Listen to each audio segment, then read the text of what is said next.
On a cloudy night, a blonde woman with blue eyes stares at the pitch-black sea on the deck of a sailing boat. She wonders if she can return and see Richard for one last time.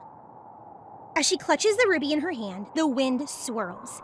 At that moment, Richard suddenly appears while floating in the air. As she stares at his angry red eyes, she wonders if she'll ever escape from this man who comes with the wind. Looking at his obsessive eyes, there's no running away from him, is he? As Richard comes down, he pulls her towards him and asks her where she thinks she's going when she's carrying his child. The scene ends there as we go back to the present, which is 7 years ago. Presently, at the Rublin Duchy, Elisha Rublin is called by the Duke. As she walks there, she thinks of how she's transmigrated into an R-rated fantasy novel. Previously, she was a 20-year-old girl named So Yuna. After dying in an accident, she wakes up inside Elisha's body, the villainous mother of the second male lead in the novel called Birdcage. In the novel, Elisha is an orphan. Deprived and desperate for love, she was obsessed with her husband Richard, who ended up killing her. Fortunately, she still has more than 10 years left before the day she's supposed to die. Until then, as the current Elisha, she'll make sure she changes her destiny and avoids dying. As she enters the office, she meets the current Duke of Rublin, Albert Rublin. He tells Elisha to marry his grandson, which is the reason why he took her in. Elisha wonders why he picked her when she's just an orphan from a Viscount family. So she concludes the Duke must have something he specifically needs from her. Oh, MC has great perception. As the Duke rambles on about women and giving birth, the butler comes in with a priest. He informs him that Richard is running late because he encountered a pack of thieves on his way down the mountain. The Duke knows Richard is just stalling his marriage, so he proceeds with it and orders Elisha to sign the marriage certificate. Wait, how old is Elisha? She looks so young! Elisha signs after assuring herself that her ending will be different. As long as she doesn't give birth and obsess over Richard, everything will be okay. After that, Elisha is escorted to a big, luxurious room. As she's about to fall asleep, she hears something creak and a boy with dark hair and red eyes appear. Finally, the husband appears. The boy sneers at Elisha before he walks to the door. Finding it locked, he punches it in anger. By now, Elisha guesses the kid is Richard. As the wind picks up inside the room, she realizes it's the power of Rublin. The power of Rublin is a hereditary wind control power passed down to the Rublin descendants. Just like Richard, their future son, Hannes, will also be born with that power. Richard gives up banging on the door and lies down on the sofa. Elisha tries to introduce herself and their new marital status, but he ignores her, annoying Elisha. I sense haters turn to lovers trope? The next day, Richard demands the Duke to cancel their marriage, but Duke Rublin refuses and asks him for his reasons. Ultimately, the Duke tells him to just stay with Elisha until he comes of age. If they have children along the way, even better. After that, Richard can marry whoever he likes. Richard angrily unleashes his power, but the Duke isn't threatened. Instead, he warns Richard to uphold his duties as the successor of the Rublin household. It's only right he continues the family line. Richard argues how he never even wanted the title and how he's not interested in Elisha at all. As it turns out, he's surprised to see Elisha there. Uh-oh, haven't you heard the saying that a happy wife is a happy life? Elisha ignores him and greets the Duke. After commenting on Richard's absence during breakfast, the Duke tells him they can get to know each other by sharing a room, but Richard refuses this and leaves. The Duke ignores him and gives Elisha a book about the qualities of a good wife. Wow, what a decent human being. Starting tomorrow, he wants Elisha to study the contents diligently with the tutor. As night comes, Elisha is escorted to Richard's room again. Seeing him on the sofa, she remembers his unpleasant interaction with the Duke. The phrase, "the enemy of my enemy is my friend," comes to her mind, and she decides to ally with him. She tries to greet him happily, but Richard silences her. Giving up, she walks towards the bed while Richard sneaks a look at her. After that day, Elisha's classes begin. From manners to etiquette rules for a duchess, Elisha has been busy learning how to become a good wife. Fortunately, she has free time after classes, so she usually spends it in the big library reading books. I envy their library so much. In general, Elisha's been enjoying her day-to-day life, but one major problem is her relationship with Richard. To achieve her goal, she has to make Richard her ally and agree to divorce, but so far, Richard has been ignoring her. As Elisha glares at him on the sofa, Richard tells her to just go to sleep. Elisha tries to convince him to sleep in the bed, promising she'll only hold his hands and sleep. He sneers and asks if it was the Duke's idea to try and seduce him. As they bicker, Elisha remembers about the 4 houses that contributed to the founding of the Arencia Empire. Rublin of the Storm, who controlled air, Kairat of the Red Flame, who controlled fire, Esther of the Forest, who controlled earth, and Seriot of the Sea, who controlled water. After the empire was set, a discussion on who would be the emperor arose. House Kairat and House Rublin stepped forward. Ultimately, House Kairat sat on the throne. Emperor Kairat pledged to serve with loyalty, while House Rublin vowed to keep the imperial family in check. However, the oath and loyalty faded over time. House Kairat lusted after Rublin's power and tried to use marriage as an excuse to steal it. The more power, the greedier you become. Elisha points out that their marriage was preventing the royal family from demanding he marry the princess. She relays her plan to stay married until she comes of age and how she'll leave the Rublin duchy after. Seeing her resolve, Richard accepts the offer. In the morning, Richard wakes up to find Elisha snuggling him. As he gets up, he sees her trembling in the cold, so he covers her with a blanket. See? You are kind! Later, Elisha also wakes up and goes to the sitting room. As she reads a book, she notices a young maid named Anne doing all the chores herself. She concludes the other maids must have bullied her to do all the work herself. Elisha approaches Anne and asks her why she's mopping. Anne makes up a weak excuse, saying she wants to. Elisha asks her why she's doing all the chores alone when there are other maids. Anne confesses that they had asked her before to cover for them, but she didn't do them well. So the head maids scolded them. Feeling guilty, she offered to do their work again. Elisha is pissed. The maids were probably making up stories to guilt trip Anne. Determined, she tells Anne to take a break while she sorts this out. She's already such a girl boss. At the Duke's office, Elisha manipulates the Duke to check the current situation of the maids. That same day, the maids who played hooky were fired. After that incident, Elisha starts to demand things from the Duke. Most of the time, he catered to her requests, as long as it wasn't anything big. And now, she can even study finance. She's gonna use this to start a business and plan her life after a divorce. A woman with a plan, I see. Good. She enters the study room and sees Richard. She tells him she'll be studying alongside him in the future and help him lessen his workload. Ma'am, didn't you say you were going to leave? The teacher arrives, and after Elisha introduces herself, the class starts. During their lesson, Elisha struggles to use the abacus, and surprisingly, Richard helps her. She smiles brightly as she thanks him, making Richard dumbfounded. He even forgot to take his hand off from her. After seeing her getting the hang of it, Richard commends her internally. He believes she really might be able to help him in the future. Aren't you low-key accepting her as your future Duchess? Yeah. After class ends, Elisha invites Richard to look around the territory with her. Without a second thought, Richard declines. Elisha isn't offended and offers him cookies, but he still declines, saying cookies are for children. Insulted, Elisha rebuts and leaves. After some time, Richard is seen reading near the windowsill. As he looks outside, he predicts it's going to rain soon. His mind wanders to the increasing number of monsters in the territory. Feeling uneasy, he decides to look for Elisha. He reasons to himself that he's only doing this because the Duke will look for a replacement if she gets hurt. Instead of another girl who might have bad intentions, he'd rather have Elisha. Liar! I know you're worried, Richard! Inside a carriage, Anne is worried that Elisha is uncomfortable with the long-distance travel, but Elisha tries to assure her she's fine and changes the topic to cookies. As her mind wanders to her future snack business, the carriage suddenly shakes. The knights outside shout that monsters are here. A guard approaches Elisha and tells her not to step out until they get rid of the monsters. While the two hold hands as they crouch on the floor, Elisha comforts Anne. Suddenly, the carriage flips, flinging Elisha and Anne to the other side. A scorpion-like monster whacks the carriage window and sees them. Elisha trembles in fear and wonders what happened to the people outside. Richard then arrives and uses his power to get rid of the monster. He's angry that a monster dare get near Elisha's carriage. Okay, wait. Let's take a moment of silence as we witness the beginning of Richard's possessiveness. Elisha then calls out to him, asking for his help to get them out of the carriage. Despite the horror she went through, Elisha still smiles brilliantly at Richard as she thanks him. Seeing that, something inside touches his heart. The iceberg is finally melting. Elisha and Richard dress up before they head out with the Duke to the palace. The Emperor wants to meet Elisha to see if she's real and not a lie made up to prevent Richard from marrying into the imperial family. Well, it ain't a lie. It's the main reason they married. After 15 days of travel, they arrive at the imperial hunting ground. As Elisha steps out of the carriage, Richard assists her. She quickly notices that all eyes are on her. Soon, the imperial family arrives with their distinct red hair. Everyone bows down to greet them. Noticing House Rublin, the queen asks the Duke if Elisha is the next lady of Rublin, to which he confirms. Elisha bows down and greets her, but the queen sneers and proceeds to insult her through sugar-coated words. Please, your actions are too cheap for a queen. Back down. Despite the awkward air, the hunting festival continues. The prince instructs all the other children to follow him.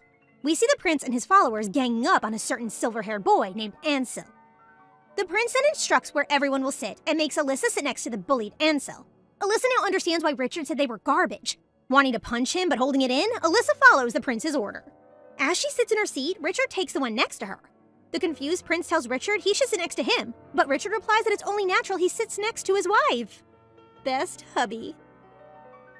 After dismissing Richard as a fool for falling in love, he starts the meal by dumping juice on Ansel's head. The crown prince apologizes insincerely and starts mocking Ansel. Everyone follows and laughs at Ansel. Another despicable human. My gosh, to think that he's crown prince? Shame on you.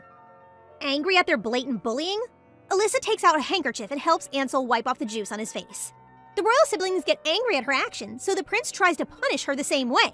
But before he can pour the drink on her head, a windstorm happens and the drink coincidentally splashes his clothes instead. Take that, you vile cretins! Crown Prince Christian becomes more furious and blames Richard as the culprit. But a servant holds him back and tells him he needs to change first. Before he leaves, the prince promises he'll make Richard pay for this. As the royalties leave, Richard also walks out. Alyssa calls him, but Ansel stops her to say his thanks. She smiles and tells him it was nothing before she runs out to follow Richard. I hope Ansel isn't the second male lead. He's already too pitiful. He deserves happiness. Outside, Alyssa catches up to Richard and thanks him for helping her. He brushes it off, but Alyssa insists that she's still grateful that he took her side, so she thanks him again and calls him her dear husband. Richard turns and walks off, leaving Alyssa wondering if she upset him. But the truth is, he's blushing in embarrassment. So cute. Tsundere little male lead. In the next scene, Alyssa is trying to take out the stain on her dress with Anne beside her. At that moment, Alyssa hears people talking nearby. She pulls Anne beside her and they hide behind a bush. As these suspicious people talk, Alyssa pales in horror to learn the target is her husband. She then tries to find a way to ask the Imperial Guards for help, but decides against it. It's likely the Emperor made the order. The only ones who can help Richard now are the Rubelin Knights. Alyssa and Anne then run out to save Richard. Dashing towards the Knights of House Rubelin, they tell them that Richard is in danger, but they just laugh it off. She reminds them that they swore a blood oath to House Rubelin before she goes to look for Richard. Even though she knows that in the original story, Richard survives because of his son, but she cannot shake off the doubt that the story may have changed since she's now here. A violent gust of wind comes, and she knows it's from Richard. She rushes while the knights follow behind her. Yes, go save your hubby! A group of men surrounds Richard, but he easily subdues them. Alyssa rushes over and sees that his stomach is bleeding. Richard then collapses on the ground. Thanks to this, the hunting festival is called off. Duke Rubelin then asks to investigate, which the Emperor had no choice but to accept. Richard returns to the duchy and receives treatment, with Alyssa taking care of him. A trembling Anne comes and tells Alyssa that she saw the man who tried to kill Richard in the Duke's office. Wait, what? Alyssa is surprised that the Duke planned all of this just to show everyone how strong House Rubelin is, at the expense of his grandson, Richard. Trembling in anger, Alyssa tells Anne to keep this a secret. Richard later wakes up to see Alyssa taking care of him. She then tells him the shocking truth she learned, but he tells her that he already knows this, since this is not the first time it happened. Still, the Duke made him a successor after his dad died, so he plans to put an end to House Rubelin.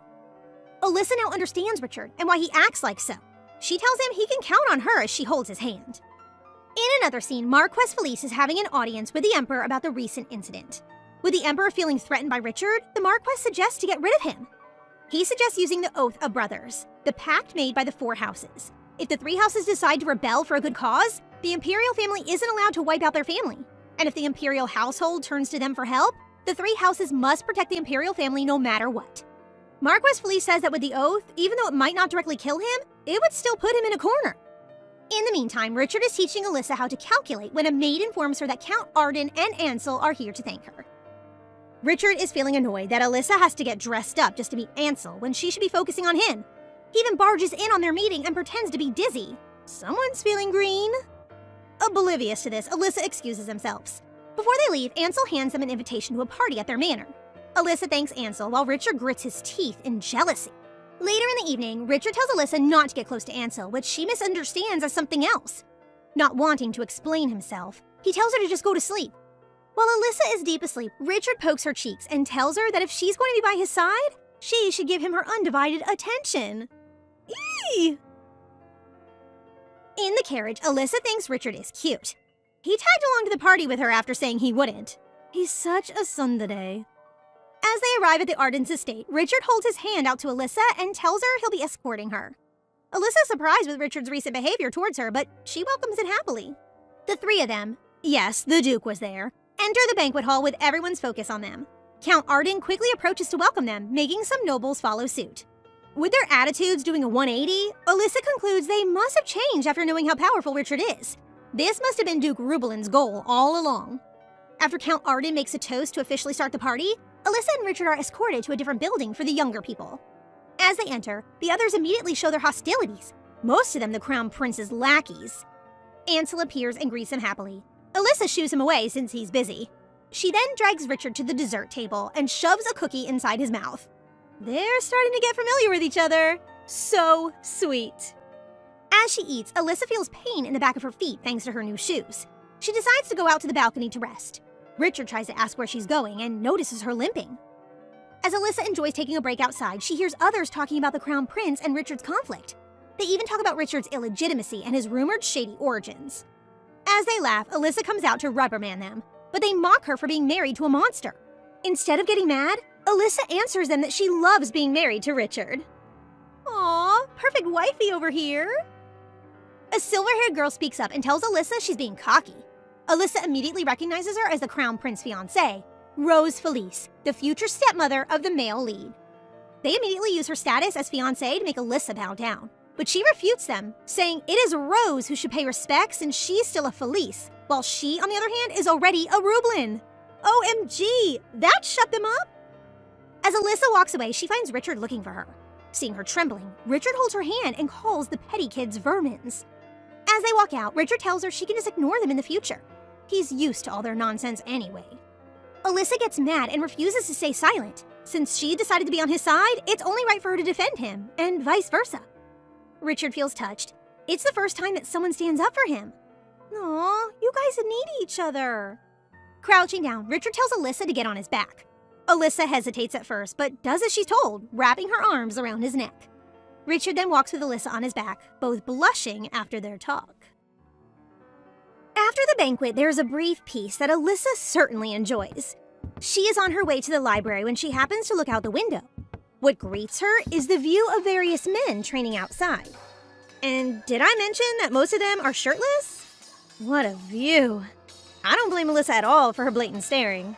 Her ogling is interrupted when Richard's voice comes from right beside her, making her jump. For a second, our lead forgot that she's married. He asks her what she is doing, and she quickly explains that she thinks that sword fighting is cool. He asks her if she wants to learn and offers to teach her, but she quickly makes her escape. She doesn't actually want to be forced to learn swordsmanship. Later on, a knight named Thompson is not having the time of his life. The little Duke has challenged him to a duel out of nowhere. Before they begin, Richard is staring at the window. When he catches a glimpse of Elisha passing by, he quickly orders that they should start. Surprisingly, Richard is fast and quite skilled, disarming him in no time. He then looks up at the window again. Aw, he wants to impress his crush. How adorable is this little Duke? Later on, Elisha is in their room looking at a map. Not long after, Richard enters their chambers. When she tells him that she saw him battling earlier, he is quickly flattered. But he is startled when Elisha grabs him closer and reprimands him for doing such a thing when he is just recently injured. When he notices the map, Elisha tells him that they should look at it together. He learns that she is looking for a place to settle after the divorce, and he is stunned. He is reminded of the promise they've made, and now he's regretting why he agreed to do that stupid thing. OMG, little Duke! Have you fallen already? You really shot yourself in the foot with that promise, didn't you? Elisha tells him that she wants to live in Sornetti, and Richard is increasingly annoyed. That is near Arden's place. As expected, since the peace is brief, a decree from the Emperor comes. There is a war brewing against the kingdom of Paran, and it is customary for the Crown Prince to join the soldiers. However, since he is ill, Richard, the young Duke of Rubelin, will go in his stead. Duke Albert is enraged by the Emperor's obvious machination. As for Elisha, fears become increasingly evident in her face when she hears the news. She still recalls the way Richard almost died during the hunt. When she sees him, tears start flowing down her cheeks. She doesn't want him to die or even suffer any pain at all. She rushes to him and engulfs him in her embrace. When we think that Duke Albert can't get any nastier, well, he has proven us wrong. He wants Richard and Elisha to make an heir before he has to go to war. How despicable is that? They're still babies, for God's sake. Richard straight up refuses, even declaring that he will turn down the position as heir when his grandfather threatens him. Albert is beyond angry, desperate to save his bloodline. But Richard vows that he won't die and that Rubelin will not fall in that way. Unbeknownst to the Duke, what he really means is that their line will be broken by his own hands. Ever vengeful, our Richard. However, in comes Elisha. She assures the Duke that she will do as he commands. Richard is shocked by her decision. However, he doesn't have anything to worry about since Elisha is a girl with a plan. They will sleep in the same bed, and the maids she recruited will check the bed the following morning. She then takes his hand and urges him that his first time should be with the one he truly loves. Later on, he debates if what he feels for her is love. However, one thing is certain, he never wants to lose her. Believe me, mister, that's love. The Emperor has ordered that Richard will go to war in a month. Richard has to spend every day in the forest to train against monsters as preparation. Elisha finds herself upset that her husband is out early in the morning and comes back late at night. However, the knight he is training with has to remind him that there are many more important things than training, such as spending time with someone important. That is when he remembered Elisha's request that he return early. She has been wanting to explore the North Annex with him. He quickly ends their session and rushes back to the mansion. When he reaches their room, he sees her sitting on the sofa, sleeping soundly and clearly waiting for him. She thinks that it is his birthday and wants to celebrate, but he denies that it is. Grayson had told her that it is, but Richard confesses that it is a random number since he doesn't know when he was born. He then tells her that tomorrow can be his birthday, and he will explore the mansion with her by then as well. She beams at him and tells him not to forget.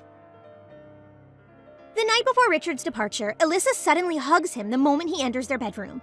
He is confused at first, but then he realizes that a pendant necklace is around his neck. She explains that it's supposed to protect him from bad luck. The young Duke's happiness is clearly painted on his face. She then tells him that they should sleep now since as his wife, she has to see him off early tomorrow. She really is determined to do her wifey duties. How adorable. She makes him promise that he will wake her up before he will leave, even using a pinky swear. However, the little Duke breaks his promise. Why would you do that, Richard? Before he leaves, he brushes her hair away from her sleeping face and murmurs to her not to get sick and not to hide her discomforts. He then kisses her forehead and bids her farewell, all while she is slumbering. As expected, she is enraged that he did such a thing. She vows to smack him once he gets home. Yes, show your husband who's boss, queen. However, despite her rage, she still hopes that he has a safe trip. Once Richard is no longer present in the mansion, Elisha instantly notices the changes. The maids and even the Duke are now treating her coldly. They no longer listen to her. Good thing Anne remains by her side. When she returns to her room, she sees two maids stealing some of her necklaces. She even hears one of them speculate about the 15-year-old Richard's survival in the war. She predicts that once he's dead, Rublin will fall. Elisha is fuming when she slams the door open, startling the thieving maids. She orders that the one who is speaking ill about Richard and the family be kicked out. Our little lady has fangs.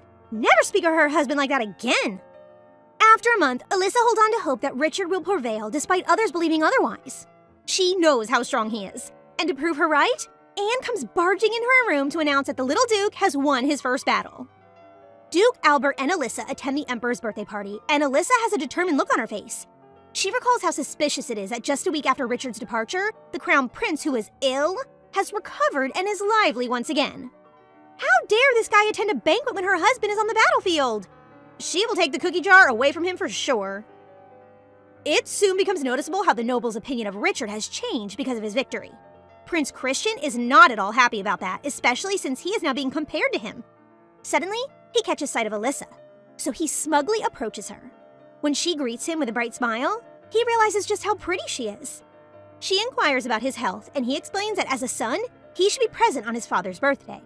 She then begins talking about false rumors that he pretended to be ill since he was afraid of the battlefield.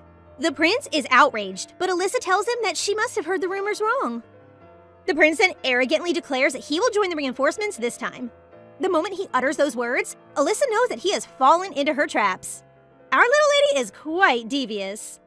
When it is their turn to greet the Emperor, Elisha takes that moment to reveal that the prince has announced that he will go to war as well. The look on the Emperor's and his wife's face can only be described as utter shock. Due to the Crown Prince's arrogance, they have to send their son to the battlefield. Later on, Elisha gets to have an aide named Agwil. With his help, she is able to send letters to Richard.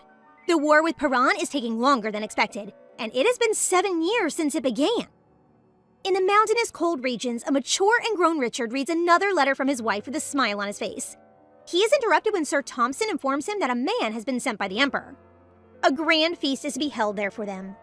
When asked what other things he would like as compliments, he outright tells them that all he wants is to go home. Someone is clearly missing our little lady. I wonder who it is. Richard is not the only one who matured. Elisha has been managing Rubelin's affairs ever since the Duke fell ill, and she is doing it like a boss. The people of their estate compliment how much her wisdom has helped them move forward. The meeting, however, is disrupted when a knight enters to announce that the war has been won, which means that Richard is returning. Pure joy instantly bloomed on Elisha's face. The couple will be reunited at last! Later that night, she thinks that although his personality is still as blunt as ever, much of his appearance must have changed. She wonders how he looks now. Her musing is interrupted, however, when the wind picks up. Through the balcony, Richard steps in. And my God, he grew up into such a gorgeous man! It's like he's from heaven. She remarks that he arrived earlier than expected, and she takes his hand and leads him inside. The way he is looking at her is so knee-buckling that it should be illegal. She is about to sleep on the couch, but Richard says that he won't eat her. Mister, what are you saying? When they're settled down and Elisha is fast asleep, Richard stares at her and marvels at how much he missed her. He is also very disappointed that she no longer hugs people when she sleeps. Meanwhile, the Emperor is talking to a Marquis about Richard and Elisha. He is particularly peeved that his plans are being ruined. The Marquis, with an evil smile, assures him that he already took care of it in advance. The following morning, Elisha is confused as to why Richard is no longer with her when she wakes up. She thinks that last night was just a dream. Apparently, Richard is arriving with their knights. She goes outside to greet them, and she is taken aback that he looks like the one she dreamt about last night. When he greets her with a cheeky grin on his face, last night may not have been a dream. He has just arrived, but the sick Duke has already summoned him. As expected, the only thing the Duke wants to discuss is Richard making heirs. Give the man a break! When he all but orders that he sleep with Elisha for a successor, he leaves him, not wanting to hear another word. Later on, Elisha joins Richard and his knights at the table to celebrate. They're having a merry time, filled with cheers and laughter. Thompson asks her to drink with them and say something, and despite Richard's annoyance, she gives him a speech about their heroism and gulps the beer in her hand. Everyone is amazed that she's good at drinking. Elisha is having a great time, and she ends up drunkenly conversing with the knights. Richard eventually takes her drink from her and hauls her back to their room, much to the entertainment of their companions. He is tucking her into bed when she takes his hand and tells him that she wants to hold his hand. The problem is, Richard is not satisfied with just holding hands. What? Stop, Richard! Making me feel giddy. The next morning, Elisha suffers the consequence of drinking too much. She is instantly embarrassed by the way she behaved last night, especially in front of Richard. Speaking of her gorgeous husband, he is about to come into the room, so in her panic, Elisha pretends to be asleep. When she peeks at him, she is flabbergasted that he just came out of the shower and is now changing clothes. Lucky! She gets to have that in her room. When he's done, he sits on the bed and asks her if she's done pretending. Busted! Her dutiful husband is now taking care of her, handing her a glass of water. When she asks if she did anything embarrassing, he feigns innocence and laughs at her, much to her everlasting shame. Later that day, she is still suffering from the hangover, and she suddenly hears people outside. She looks at the balcony and sees her husband preparing to visit the territory. And just like all of us, she marvels at how handsome he is. Girl, that is so true. I mean, look at him! When he catches her ogling him, she instantly crouches down. She's so awkward. Later on, the Duke asks to see her. The result of that visit is unpleasant, to say the least. He wants her to seduce Richard, or else he'll hurt the people she cares about. Ugh! How dare you! After all she's done for your territory, you do this? Ungrateful. She enters their room wearing a sheer nightgown, feeling horrible. She also recalls that based on the age of Hannes in the novel, he is to be conceived around this time as well. Richard arrives and sees the state she's in. The look in his eyes is so intense that she starts shivering, but she does not expect a blanket to fall on her shoulders. Richard tells her she'll get cold. He makes for the balcony, and before he flies away, he tells her not to mind the Duke's words. As she watches him leave, she decides that she must divorce him soon. Richard, for the past week, has been leaving every night, only returning once she is fast asleep. Elisha confronts him to say that they can have separate rooms if her presence has made him uneasy. She explains that it is inconvenient to him, but he denies it. Unbeknownst to her, he wants to keep their arrangement because he can admire her while she sleeps and lay with her. Aw, Richard, tell her how you feel already. She instead asks why he's always going out. He replies that he's been going on walks. He is so awkward that what he said is clearly a lie. He is worried that he won't be able to control himself around her. Poor Richard resisting temptation. Well, you better be. Continue respecting your wifey. Alyssa enthusiastically asks if walking under the moonlight is different. So he asks if she wants to try it, and she eagerly agrees. When she is ready, she approaches him on the balcony. He carries her in his arms, telling her not to let go. Together, they fly in the air and marvel at the beauty of their surroundings. This scene is so cute. Having a flying boyfriend certainly has its perks. She thanks him with a bright smile, making Richard blush. The sick Duke is desperate to continue his line. Unfortunately for him, his time is indeed running out. While husband and wife are having a conversation, a knight informs them that the Duke is in critical condition. When Richard is alone with the dying Duke, he talks to him in his last moments. His anger culminates at that point, and he remarks that he should have lived longer so he could feel pain and desperation.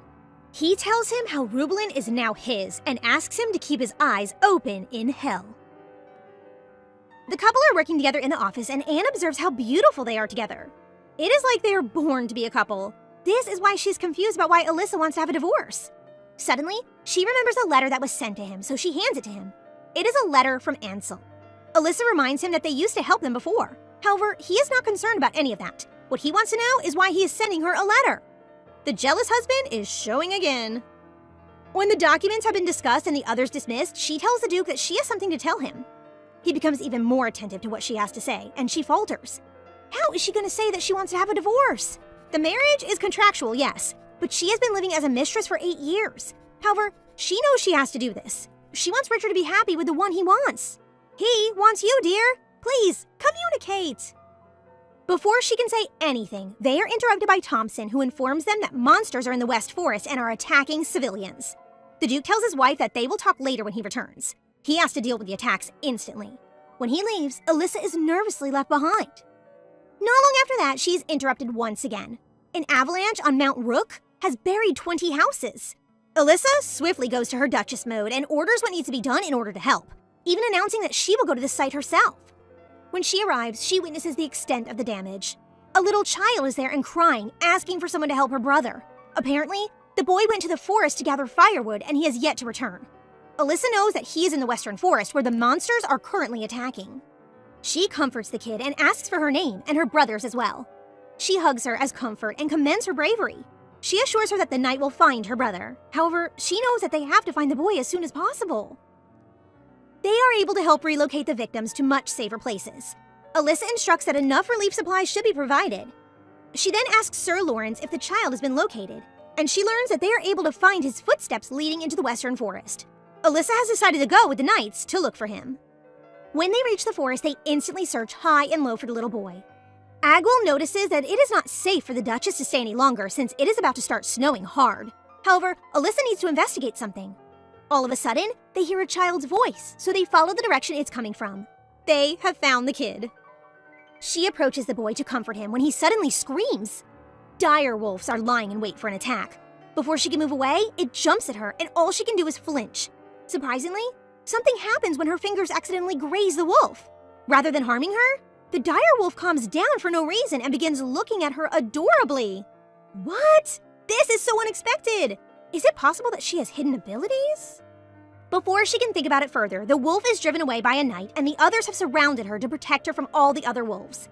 She is soon back towards a cliff.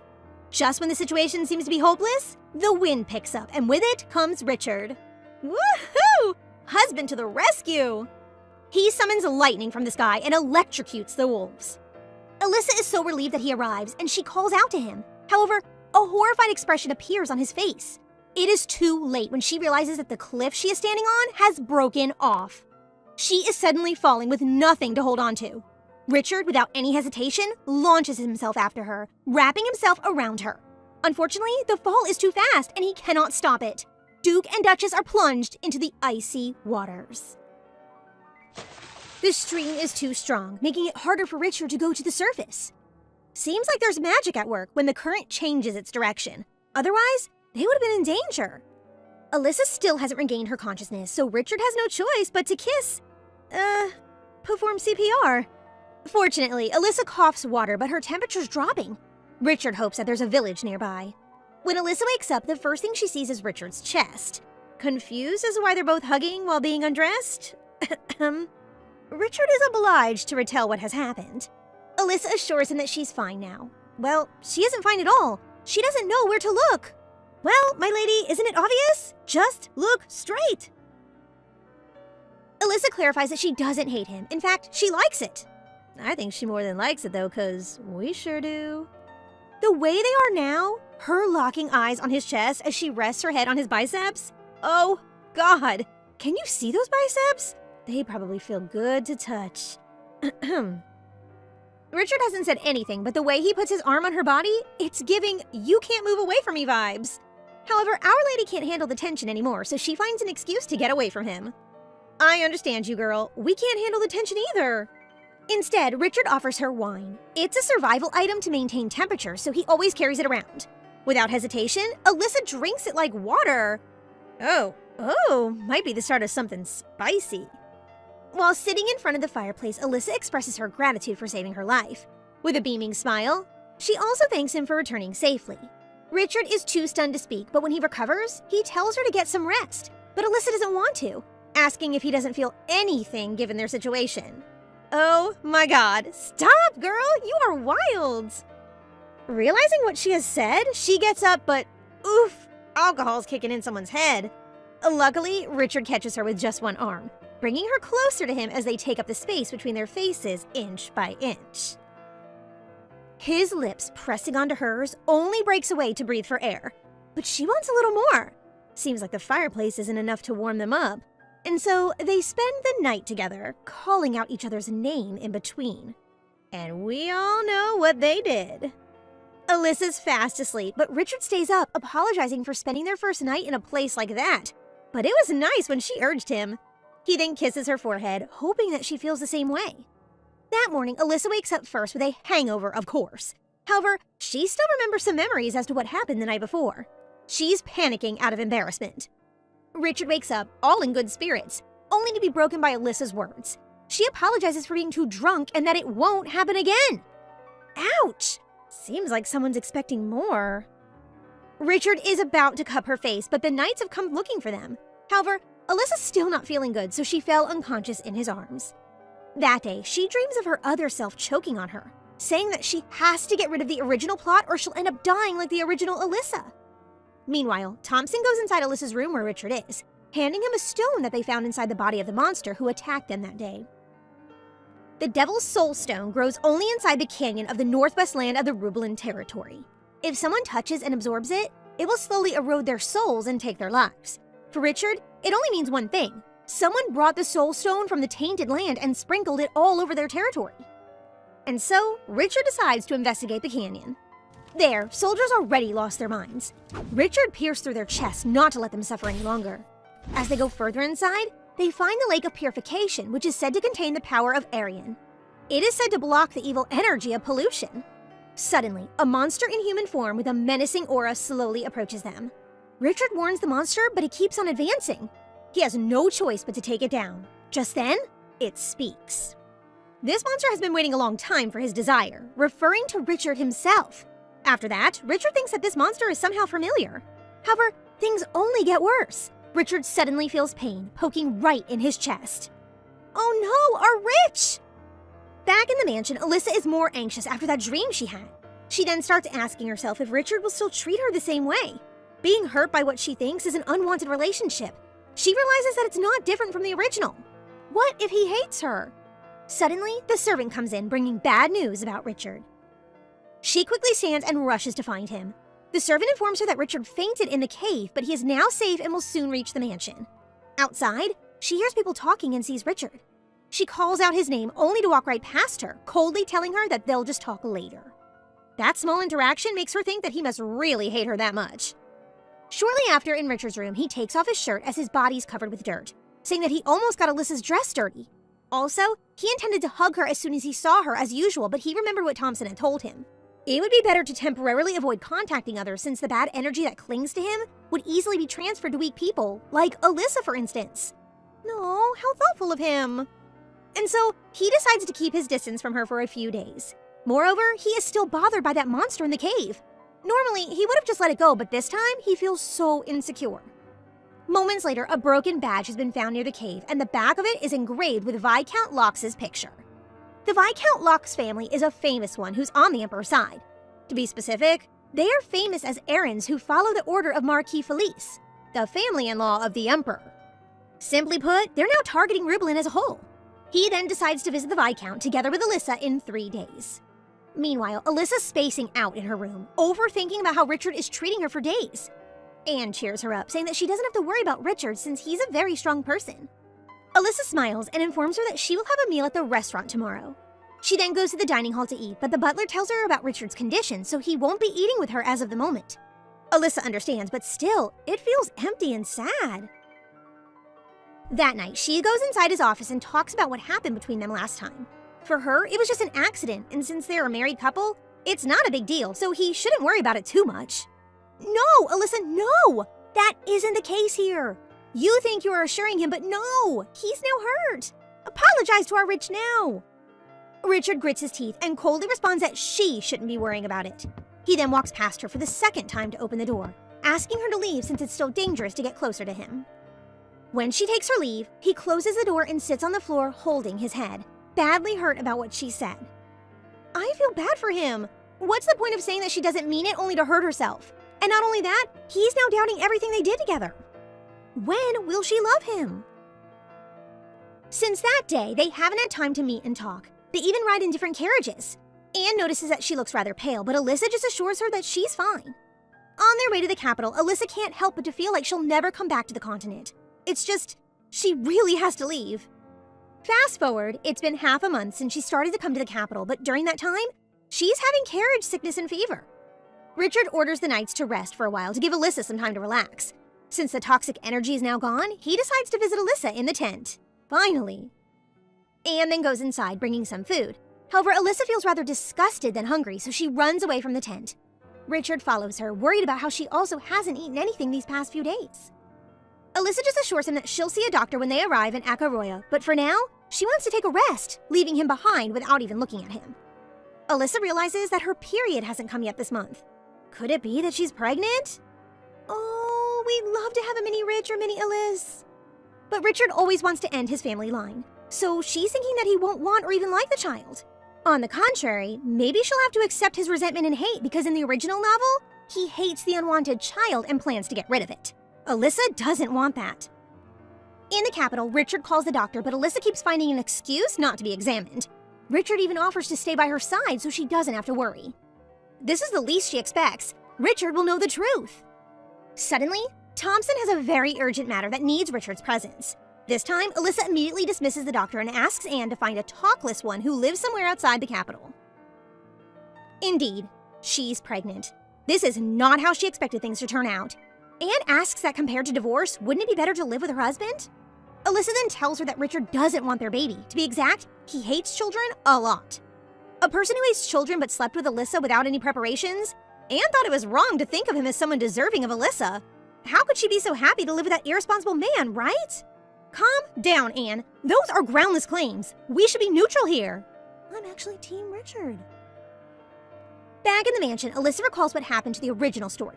Hannes is a child who has never received love from anyone.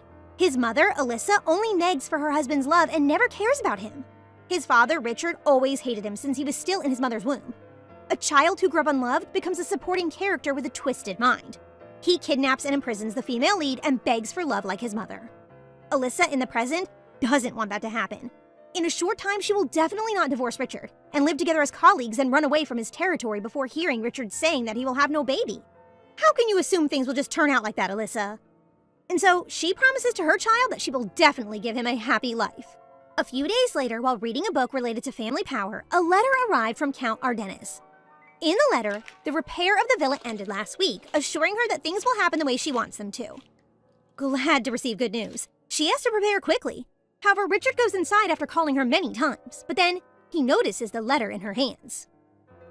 Richard asks about the letter, but Elisha ignores his question. Instead, she tells him to take a bath before they can have a meal together. When Richard stands up to wash himself, he notices the family crest on the letter. He definitely knows who it comes from. You can't hide the truth for long, Elisha.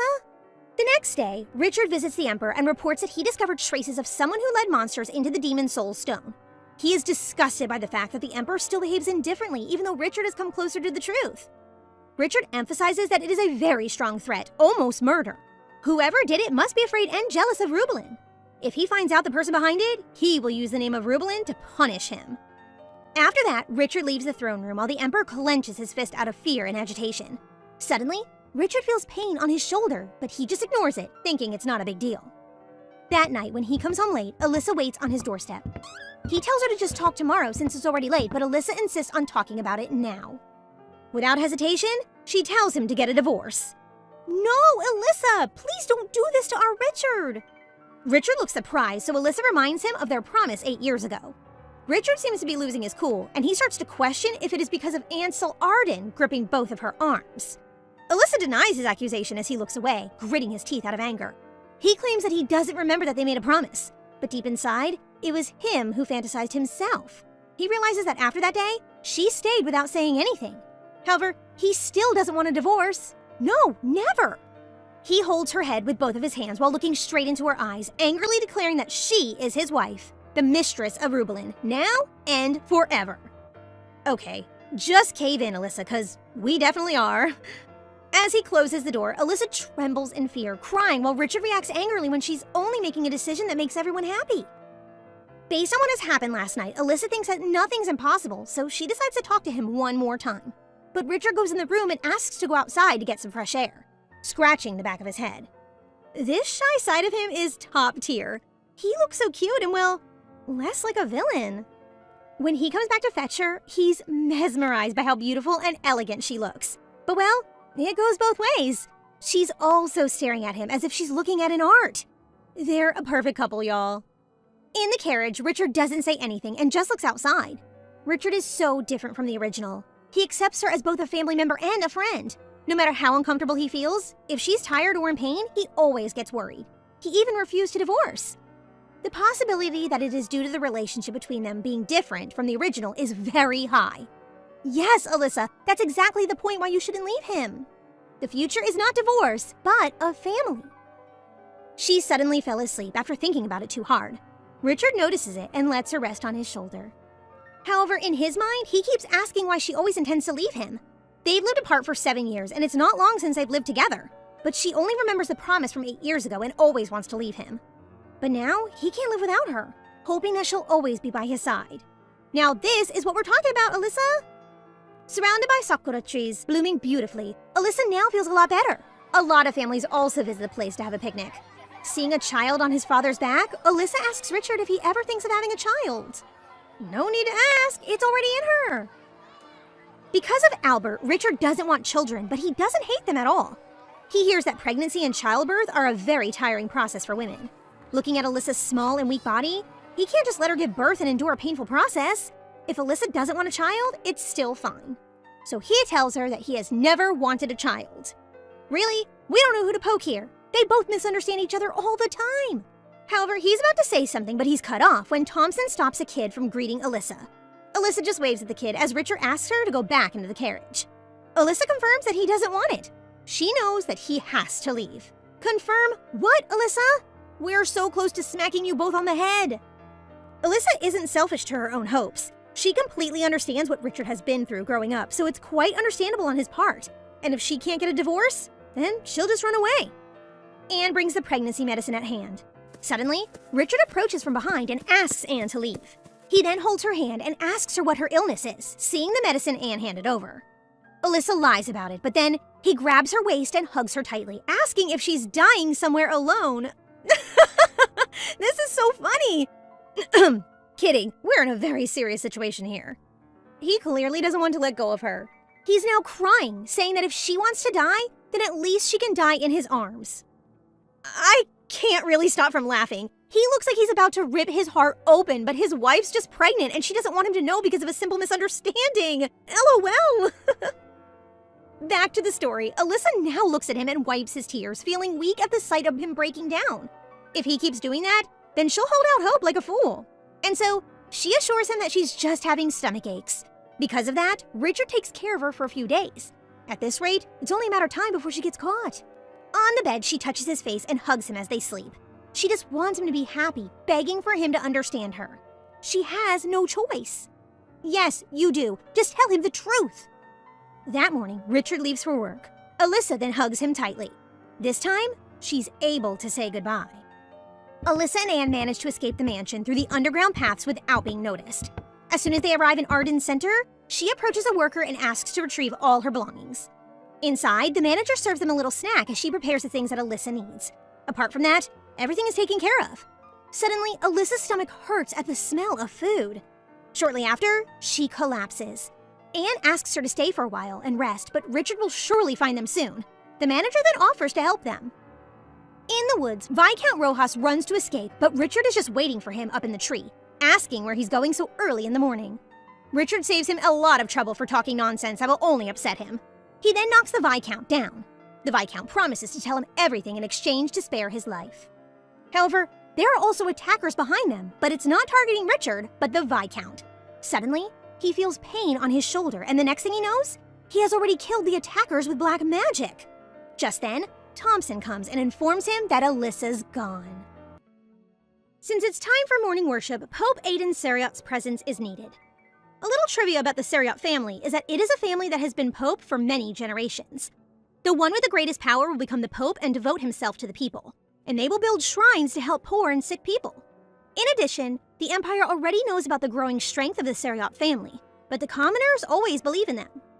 Not long after, Pope Aidan quickly ends the morning worship and calls on the Knight Captain. I wonder what might be going on. On the other hand, Lady Alyssa wakes up in a very good mood after having a very high fever the other day. She is currently staying at a small villa with the supervision of Dr. Sattel to keep her and her child safe.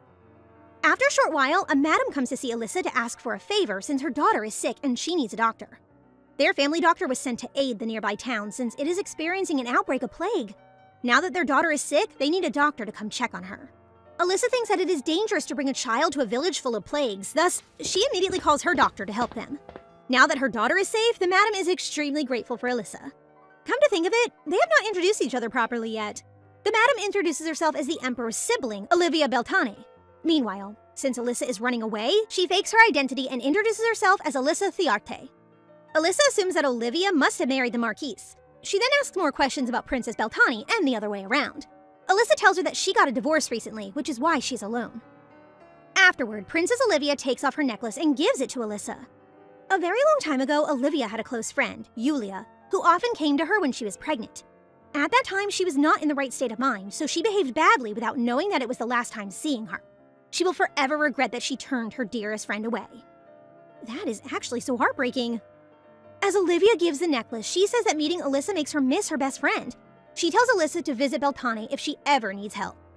Richard is reasonably frustrated, and it shows. A dark aura follows him around, because if they were not able to track the coachman that picked up the Duchess, someone would have surely lost their life. After finding out Alyssa's whereabouts, Richard's knight warns him to admit he is wrong, even if he didn't do anything. Indeed, take note, Richard, she is always right. A motto that most respectable gentlemen follow to ensure a happy marriage. Not long after, they reach the location quickly where Alyssa's driver dropped her off. Richard immediately demands to meet with the manager in order to find her right away, causing the attendant to scurry away and do as he says out of fear. However, the manager is not familiar with a blonde-haired woman named Alyssa. Richard asks to take a look around the place and find her by himself. After turning the place upside down in their search, they were unable to find her. Instead, all he discovers is a farewell letter that Alyssa wrote. There is also another letter sent 2 days ago with her signature. Meanwhile, Alyssa's maid Anne is wondering why Richard hasn't come yet after sending the letter informing her where they are currently staying. They will be transferring to a new place by boat soon, so he needs to catch them before she can run away again. She was the one who sent the second letter indeed. Well, I can't really blame her because her mistress was in a delicate condition. Luckily, everything is going according to plan because the branch manager allows Alyssa and her maid to ride the boat instead of the carriage, so they are able to run away faster. Before finally leaving, she wants to take a rest for a bit in another room since she's kind of tired. However, no matter how tired she is, Alyssa is unable to sleep immediately because she feels uncomfortable. In that case, she decides to go to the sun deck to get some air. Her mind wanders off back to the life she left behind. She actually hopes to see Richard again someday, even if it's for the last time. Even if they have been together for less than a year, the image of him is still clear in her head. Alyssa, make up your mind! Your husband is going crazy looking for you as we speak. At that moment, she feels the wind around her pick up abruptly, a familiar occurrence that only happens when a certain someone uses his powers. Richard suddenly appears from the sky as a strong wind comes. Just when Alyssa thinks that her plan is going her way, Richard catches her in the end. He is confident that he can find her no matter what. As he cups her face, he asks her where she wants to go with his child. Richard then warns Alyssa that she cannot go anywhere, no matter where she runs, since she is carrying his child now. Shortly, he apologizes and asks to talk first.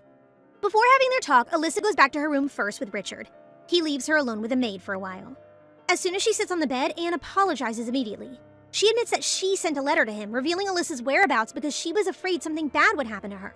And that time when she was sick, she was calling out Richard's name. Being the understanding person that she is, Alyssa understands that it was the best choice Anne could make at that time. However, she makes it clear that next time, things need to be discussed with her first. Even though the plan did not go well, Alyssa feels somehow relieved, which is strange. When Richard showed up earlier, she was surprised but also happy at the same time because she really misses him.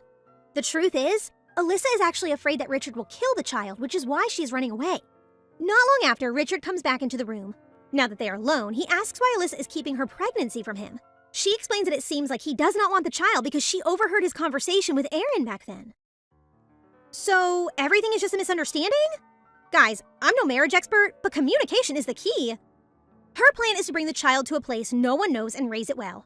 After hearing that, Richard hugs her and apologizes, saying that he does not hate the child at all. He doesn't like Alyssa running away from him. That's why he regrets not caring for her more. If that is the case, then they can live happily together. She then cries harder into his arms as they clear things out. Later that night, they decide to go back to their home. As soon as they are back home, Alyssa apologizes to everyone for causing them to worry about her. During dinner, she suddenly pukes, as she still feels uncomfortable after taking the pregnancy pill. Witnessing her suffering makes Richard feel more guilty. All you can do, dear Richard, is to make it up to her. Shortly, Anne takes Alyssa to her room. Meanwhile, Richard's knight advises him to become his wife's power and say some words of affirmation to her for being a mother. Richard gets more advice on how to become a better husband and father. Even if he's not used to those types of things, he's willing to do anything for Alyssa. Yes, as he should! You got this, Richard! Later that night, Alyssa is about to go to bed when she finds flower petals on the floor and the whole room is filled with romantic vibes. Suddenly, Richard shows up with a bouquet of flowers and congratulates her on becoming a mother. Although he is still unfamiliar, he will work hard to become a good father. Oh, that's so sweet, OMG! Besides, it is good for the baby to sleep with the parent, so from now on, he suggests that they should sleep together. Alyssa then lets him touch her belly later on. No, Richard, you could have just said that you wanted to be close to your wifey. Even if he can't feel anything since the child is still very small, he talks to her belly with a lot of love for their baby. The next morning, Alyssa wakes up and finds herself cuddling with Richard, which shocks her. Momentarily, he wakes up and feels that she is having a fever, so he panics and immediately notifies Anne to call a doctor. She assures him that a light fever is completely normal and there is nothing to worry about since everyone experiences it during the early stages of pregnancy. Alyssa feels kind of weird now that Richard is sweeter and more caring to her. She feels like she's really Richard's family now. Later on, while eating breakfast, Richard suddenly puked after taking the first bite of his food. After getting checked by a doctor, it turns out that Richard is having a sympathetic pregnancy. They are trying to figure out what could be the possible cause of this, but they couldn't come up with a proper solution. I'm sorry, but it's kind of funny that it's like Richard is pregnant too. Moments later, Richard decides to follow Alyssa to a restaurant.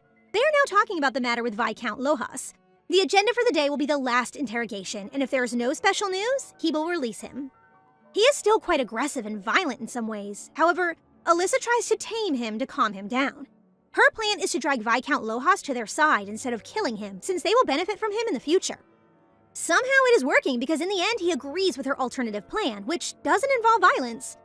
Meanwhile, Pope Aiden's ordered investigation hasn't made any progress yet. As he's in the garden, deep in his thoughts, Olivia comes and interrupts him. They then proceed to catch up over a cup of tea. Flash back to when they were young, Pope Aiden, Olivia, and Yulia used to be close friends. Yulia, despite being a commoner orphan, has always loved and cared for others. As time flew by, Aiden and Yulia fell in love and got married. OMG, what a revelation! However, a terrible accident took place which caused trauma to everyone. 20 years ago, the royal family started to control the Seriot family. Conflicts began to occur frequently, and at that time, there was a problem in the canyon. As Aiden tries to prevent things from worsening, he gets attacked, which causes him to lose consciousness.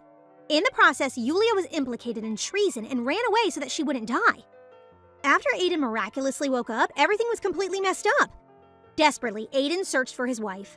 Eventually, Yulia came back after being missing for a while. However, She returned as a cold corpse. No way! I can't imagine the pain. Poor Aiden. Presently, Pope Aiden disregards his thoughts about the past and asks Olivia who she will be praying for. She explains that she comes to pray for her family. Not only that, she will pray for her new friend, Elisha. Ansel is waiting for Elisha to arrive in the manor he had prepared for her. However, there's no sign of her presence yet. While waiting, he encounters a man who turns out to be the resident doctor of the area. When Ansel reveals that the person moving into the manor is the only daughter of Viscount Lohengrin, the man is mortified. He told Ansel that Lady Elisha died of lung diseases 8 years ago. What? Meanwhile, Elisha is worried since she can't meet Ansel at the moment. Richard catches her deep in her thoughts, but she just shrugs it off. Momentarily, Richard gets a letter, a hunt invitation from the Imperial Palace. Elisha wishes to join, but he doesn't let her because of her condition. Her stubbornness can't stop her since she is persistent enough to join the hunt. After all, the Emperor controlling Rubelin is aiming at their baby. She does not have any intention to leave things alone. Elisha wants to show them all how Rubelin has developed over the past 8 years. If that is the case, then Richard agrees with her and starts preparing for the hunt. I love how Richard always follows what Elisha wants. Later that day, Richard and Elisha decide to go shopping for clothes in the capital, which makes her really happy. Since this hunting festival is the first official event that he will be attending after returning from the war, Elisha thinks that he should be dressed to look like the main character of that expectation. She lets him try to wear the clothes she bought earlier to the hunting festival. Shortly, he takes off his clothes, which shocks her, even though they're alone in their own bedroom and they're basically married. She notices that his back is full of injuries and scars, which make her worry. Now that Richard is already a father, he needs to take care of himself more. If anything happens, he does not have to suffer alone since Elisha is there for him. The next day, the hunting festival begins. When the chariot of Duke Rubelin's family arrives, everyone's attention is on them in an instant. Everyone is appalled with a hint of jealousy at how the Duke and the Duchess are dressed so perfectly. As they are walking together, Elisha hears a familiar voice calling out her name. Elisha and Olivia Beltane meet each other at the hunting festival unexpectedly. She feels quite guilty for faking her identity now that they have met each other once again. She tells Marchioness Beltane that she will explain everything later. As the event starts, Richard keeps checking on Elisha in case she feels unwell again. He tells her to come back to the carriage and rest if she feels tired, even a little bit. Aw, look at him being such a great husband. After seeing that Elisha's husband is the Duke, Olivia explains how she almost introduced her son to her, wanting Elisha to be her future daughter-in-law since she thought that the two of them got divorced. Richard gets quite upset and jealous after hearing that. Momentarily, the hunt begins, and Elisha wishes Richard luck. Now that she and Olivia are left alone, she apologizes for lying about her identity, explaining that she couldn't reveal her real identity because she left her home at that time. The ladies are quick to get settled again. They catch up for a bit and talk about what happened between Elisha and Richard before. In the end, Olivia is glad that the two of them made peace. In the hunt, there is a palpable tension between the Crown Prince and Richard. The prince is an arrogant guy who is a coward for leaving the battlefield sooner than everyone else. He sees Richard as his competition, and he keeps competing with him. However, Richard does not even care about him at all. That guy is so annoying. Richard is far superior than a spoiled brat like you, Prince Christian. As Richard tries to walk away, Lord Rubelin appears and approaches him out of the blue, in the middle of the forest. After putting all his people in danger, he is still mad at him and does not like him even a little. However, Lord Rubelin says that he only did that all for him, so he should not take it so hard. He keeps saying nonsense things, so Richard threatens him to rip his mouth out if he does not stop. Before he gets angry and loses control, Richard walks away from him immediately. The ladies are gathered together at the fine dining table. The Empress expresses gratitude for everyone's presence despite being so busy, thus she offers them a tea that she especially prepared for the ladies. The tea is made from dried tetra flowers, which are very rare, so it's hard to buy. Elisha thinks that she's just flaunting that she can drink the kind of tea that no one else can buy. She is having second thoughts about whether to drink it or not since she might get morning sickness after drinking. In the end, she still drinks it since she is still hiding her pregnancy and now is not the time to announce it. Anyway, the reason behind attending the festival is to show everyone that Rubelin is still strong. Because of the rift between the Imperial Palace and the temple, she also thinks that dragging the temple to her side is beneficial. Momentarily, she purposely spills her tea, which stains her dress. Anne immediately comes near her to wipe the stain. The other ladies notice how even her maids are dressed well. That reaction is exactly what she expects. To get on people's good side, she explains how she always wants to reward the people who worked hard for her.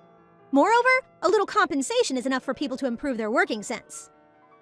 Since the main characters of the festival are the royal people, the spotlight will always be on them, no matter how much makeup she puts on. As an alternative plan, she focuses on taking better care of her maids and knights.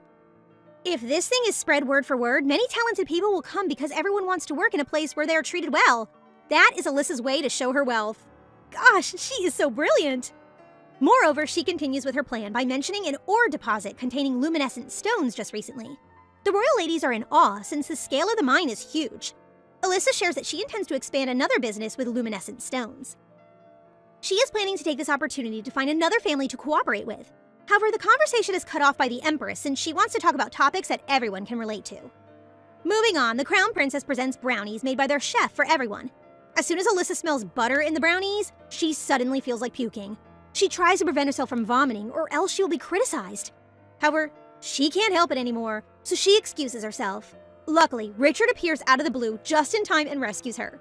He explains that Alyssa's health is not good these days, so it's not good for her to eat something strange. Richard is literally her knight in shining armor. Richard carries Elisha and tries to get her away from the ladies before anything bad happens. He brings her by the lake for a while and gives her some candy to make her feel better. Now that Elisha feels quite better, she is wondering why he's not hunting and if he is going somewhere else. Their conversation is cut off when the gentlemen arrive. The prince makes fun of Richard for being around his wife like an idiot. Ugh, why is this man here again? To annoy him even more, the crown prince teases him for being so concerned about Elisha even if they haven't even slept together, as per rumor. Ha! That's where you're wrong, mister. Elisha cuts him off and says how her baby will get hurt after hearing all the words he said. The men are all surprised when she mentions a baby. She explains that they are lucky enough to be blessed with a child this soon. She is quite upset at how they are all ganging up on Richard, even if he has done nothing wrong. Prince Christian cannot believe that Richard already has an heir before him. Richard and Elisha then proceed to walk away. After ranting about how arrogant the nobles and the prince are, she apologizes for telling them without his permission. Later that night, they are back at home. Elisha is now peacefully sleeping when a letter from Count Arden is delivered. Richard is the one who receives it since he is still awake. Even though Arden is just friends with Elisha, he fears that he is simply waiting for them to get a divorce before he makes a move. A part of him wants to burn the letter, but if he does it, then she will be very disappointed. Shortly, Elisha wakes up from her nap, so he gives the letter to her. The letter is actually from Ansel. It seems like he has already arrived at the Empire and he needs to talk to Elisha the next day. The following day, while working, Richard is currently preoccupied with his thoughts. He is not listening to his assistant discuss how Count Halos wants to start a luminescent stone processing business with him. Since he is still distracted and unable to focus, he will have to think about it more. He then proceeds to go to their room while reminding himself to stop being so insecure. Richard is quite jealous of Ansel, even if he is just a friend to her. When he sees Elisha wearing a stunning pink dress just to meet him, more jealousy creeps into him. Even though Elisha looks perfect in her dress, he tells her to change her outfit because it is not beautiful. In fact, he is just insecure and jealous. No, don't let your petty jealousy win, Richard. Richard hates the fact that Elisha always shows Ansel her pretty side. Even if this childish feeling is jealousy, there's nothing he can do. She's so pretty that anyone will fall in love with her. Richard, I totally agree. I mean, look at that face. Just gorgeous. He tells her he doesn't like the dress out of jealousy. Tears are slowly rushing down Alyssa's face, flustering Richard. His comments causing his wife to cry. Well, I would cry too if someone said I didn't look good in an outfit I couldn't wear for the next 9 months.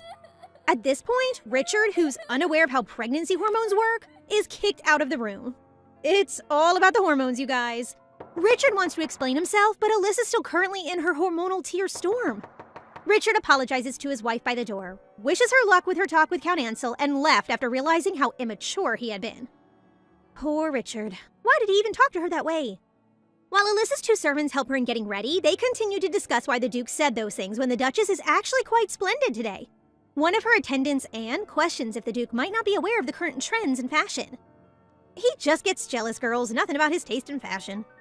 Despite realizing that she could have overreacted and that he might have just been honest, Elisha is still appreciative of her servant's anger. The Duke caused his pregnant wife so much anguish in the first place, something he shouldn't be doing now when you won't be able to control your emotions. She wholeheartedly agrees that even though their pregnancy was unintentional, Richard is now a parent. That's right, Richard, husband up! As she marches to the garden after getting ready, she stops as she passes by the hallway where Richard's office is. She continues to walk, trying to stop herself from checking him out. Meanwhile, Count Ansel arrives and is welcomed by the house butler Grayson. Can I just stop and say that this guy sure knows his way into my heart? He is so cute.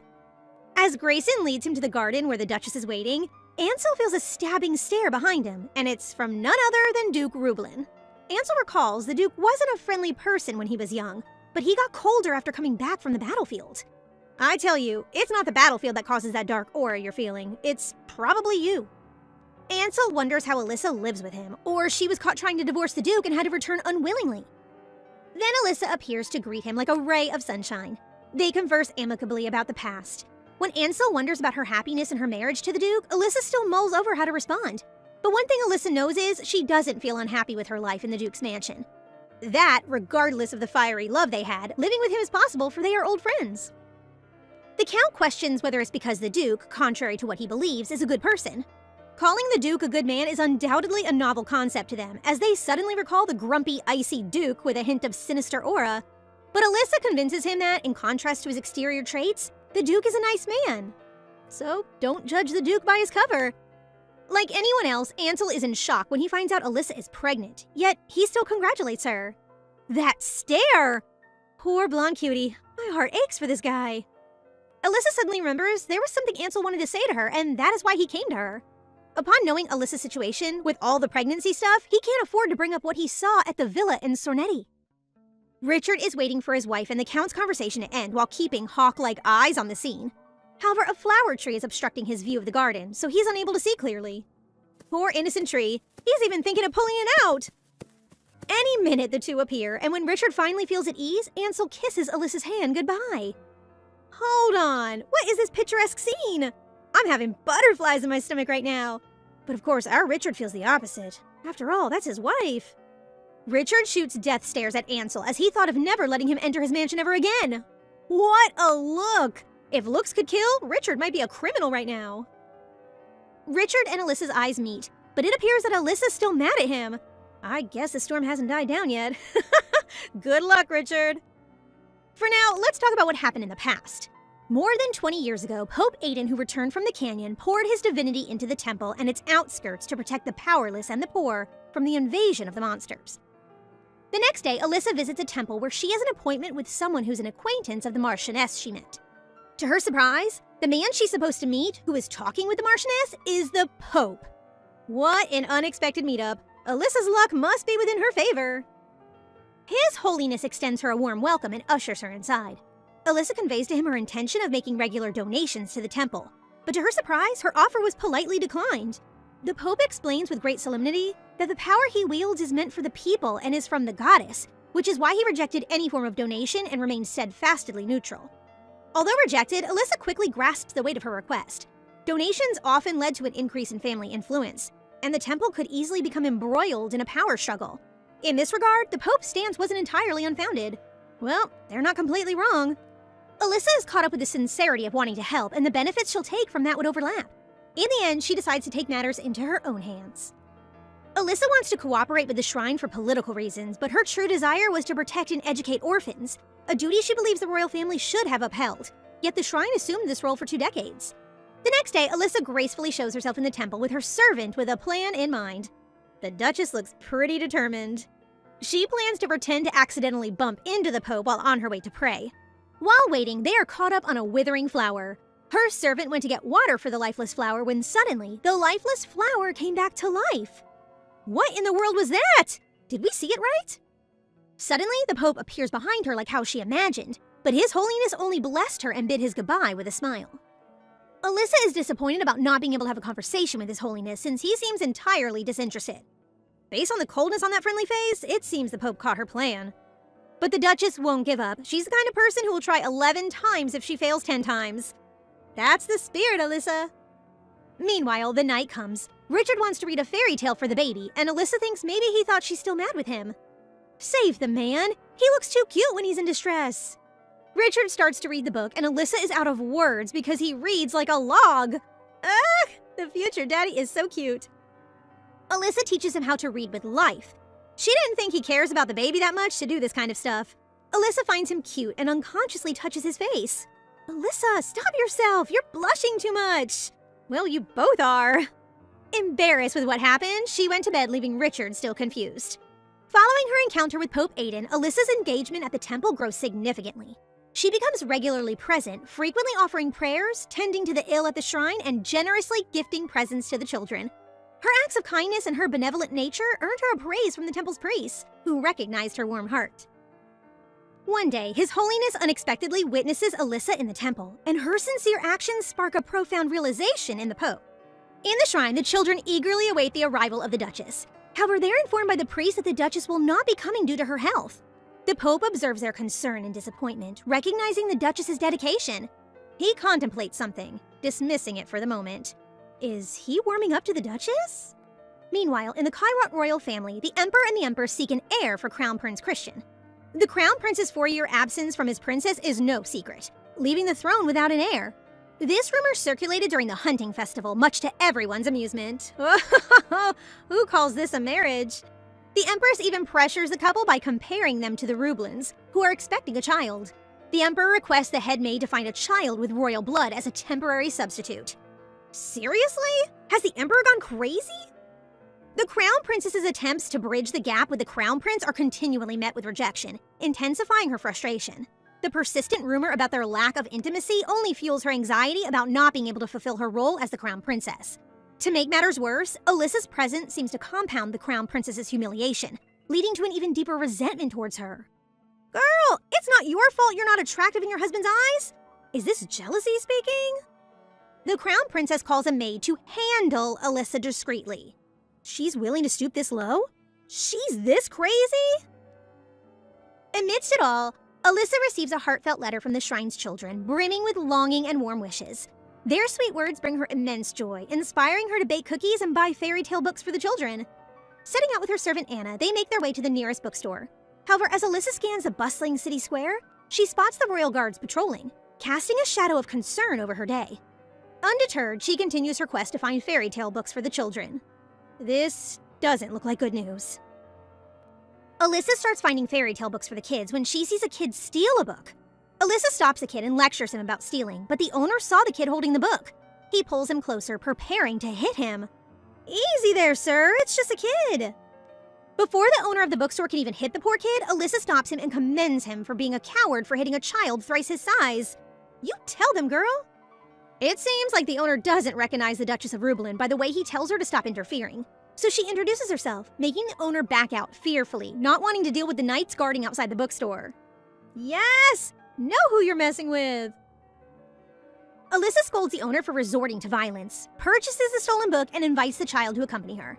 The boy, named Leon, clings to her dress. Elisha realizes the name Leon is that name of the love rival of Haynes in the novel, the male lead. Leon is the illegitimate son of the Crown Prince Christian. That's why she failed to recognize the special red hair, because the kid was so different from his arrogant father. Well, where's the lie, though? That jerk is far from a cutie like Leon. Elisha has a sudden recollection, drawing a parallel between the present and events from the novel.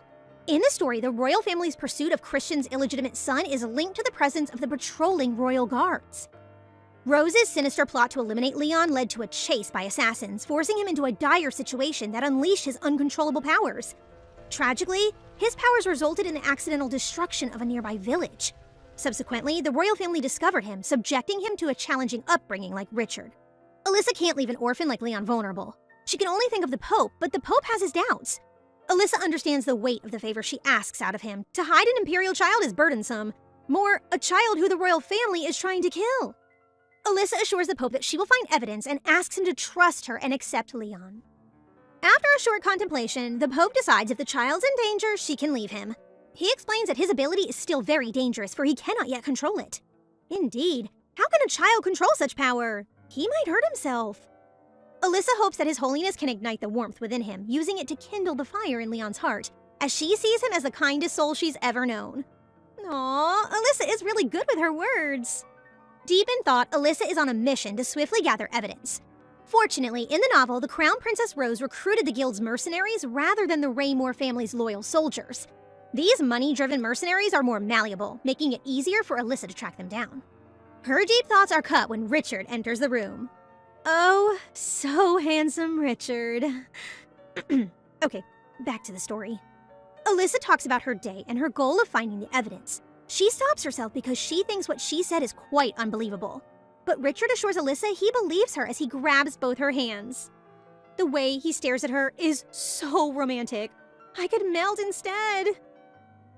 The next day, Richard greets the mercenaries by kicking the doors in headquarters. Using his powers, getting the evidence was quite a piece of cake. Anything for his wifey. As the Duke prepares to leave, he becomes aware of the presence of someone.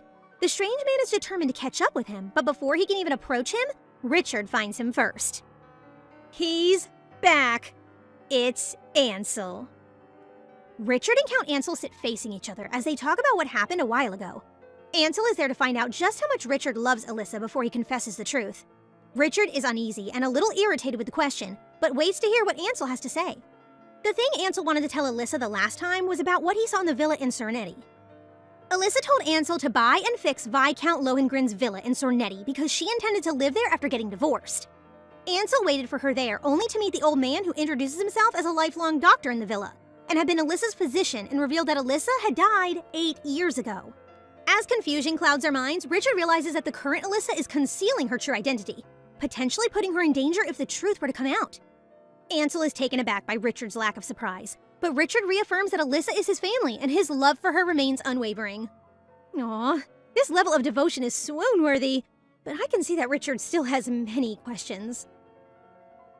Following his conversation with Ansel, Richard visits his slumbering wife. Watching her sleep, he is convinced that Elisha didn't deceive him into marriage, as their union was arranged by Albert. Elisha's memory loss means that Albert had lied about her true identity from the beginning. Even in death, that old man irritates me so much. Realizing the dead cannot tell tales, Richard instructs one of his trusted guards, Thompson, to locate Aaron Clore, the former assistant who might have the answers he seeks. Meanwhile, Rose, who is furious after receiving a letter from the guild refusing her trust, totally deserve it, she decides to take matters into her own hands. She resolves to steal the child herself. Elisha awakens to the son's gentle embrace, her day calling for a visit to the temple. She is comfortable with him taking care of her so well these days. She's literally blushing while remembering Richard's sleepy touches last night. Anne delivers a menacing letter to Elisha from the Crown Princess. Rose should stop ruining mornings from now on, but Elisha can't hide her smirks and excitement at its contents. The letter is a surprising invitation from the Crown Princess herself to visit the palace, and Elisha discerns its true motive, Leon. A seemingly friendly encounter unfolds between Elisha and Rose, marked by insincere smiles and artificial pleasantries. This is obviously the battle of fake smiles. Can this be any more authentic? Elisha even thinks that Rose is so ridiculous as she serves her tea that's unfit for a pregnant woman. What is she doing? First Leon, now the unborn child in Elisha's womb? Just stop, Rose. Rose shows her interest in Elisha's charitable works to the poor children and shows her gratitude as a member of the royal family. You should be. The royal family should have done that responsibility. She also hints at gathering information, which Elisha cunningly redirects towards securing royal family donations. Rose can't resist provoking Elisha further, divulging the real purpose behind the tea ceremony. Leon. Elisha feigns ignorance, stoking Rose's anger. She warns that Richard will expose Rose's actions to His Majesty, emphasizing that hiding a child related to the imperial family requires evidence. A brief exchange of insults about their origins ensues, but Elisha emerges victorious by presenting concrete evidence of her trying to harm an innocent child. Elisha bids Rose farewell with a disarmingly pleasant smile, concealing the battle of wills that just took place. It's a masterclass in assertive diplomacy. And that's what you call savage. Elisha carries on with her usual routine, heading to the shrine for the kids, when unexpectedly Richard expresses a desire to accompany her and check on Leon. Richard, who had a similar childhood, might be better able to help Leon. That's why Elisha agrees to go with him. Richard worries that the young kid knows nothing. Soon he'll discover that he has a different power than the others. Maybe Richard can help him in controlling his power. As they arrive at the shrine, the people can't help but wonder about the seemingly cold man accompanying the sweet Elisha. Richard, can you at least smile? Even the priest walks on eggshells with you. Suddenly, the once red-haired Leon is running towards Elisha, whom he now calls sister with blonde hair. He's been introduced to the shrine as a distant relative of the Pope, hence the disguise with a blonde wig to avoid suspicion. Elisha wishes to speak with the Pope, leaving Leon in Richard's care. Richard, although looking a bit forlorn at her departure, cradles Leon in his arms as they head to Leon's room. Aww, his tender gesture makes me so excited for their own baby. Leon asks Richard how he knows his sister Elisha.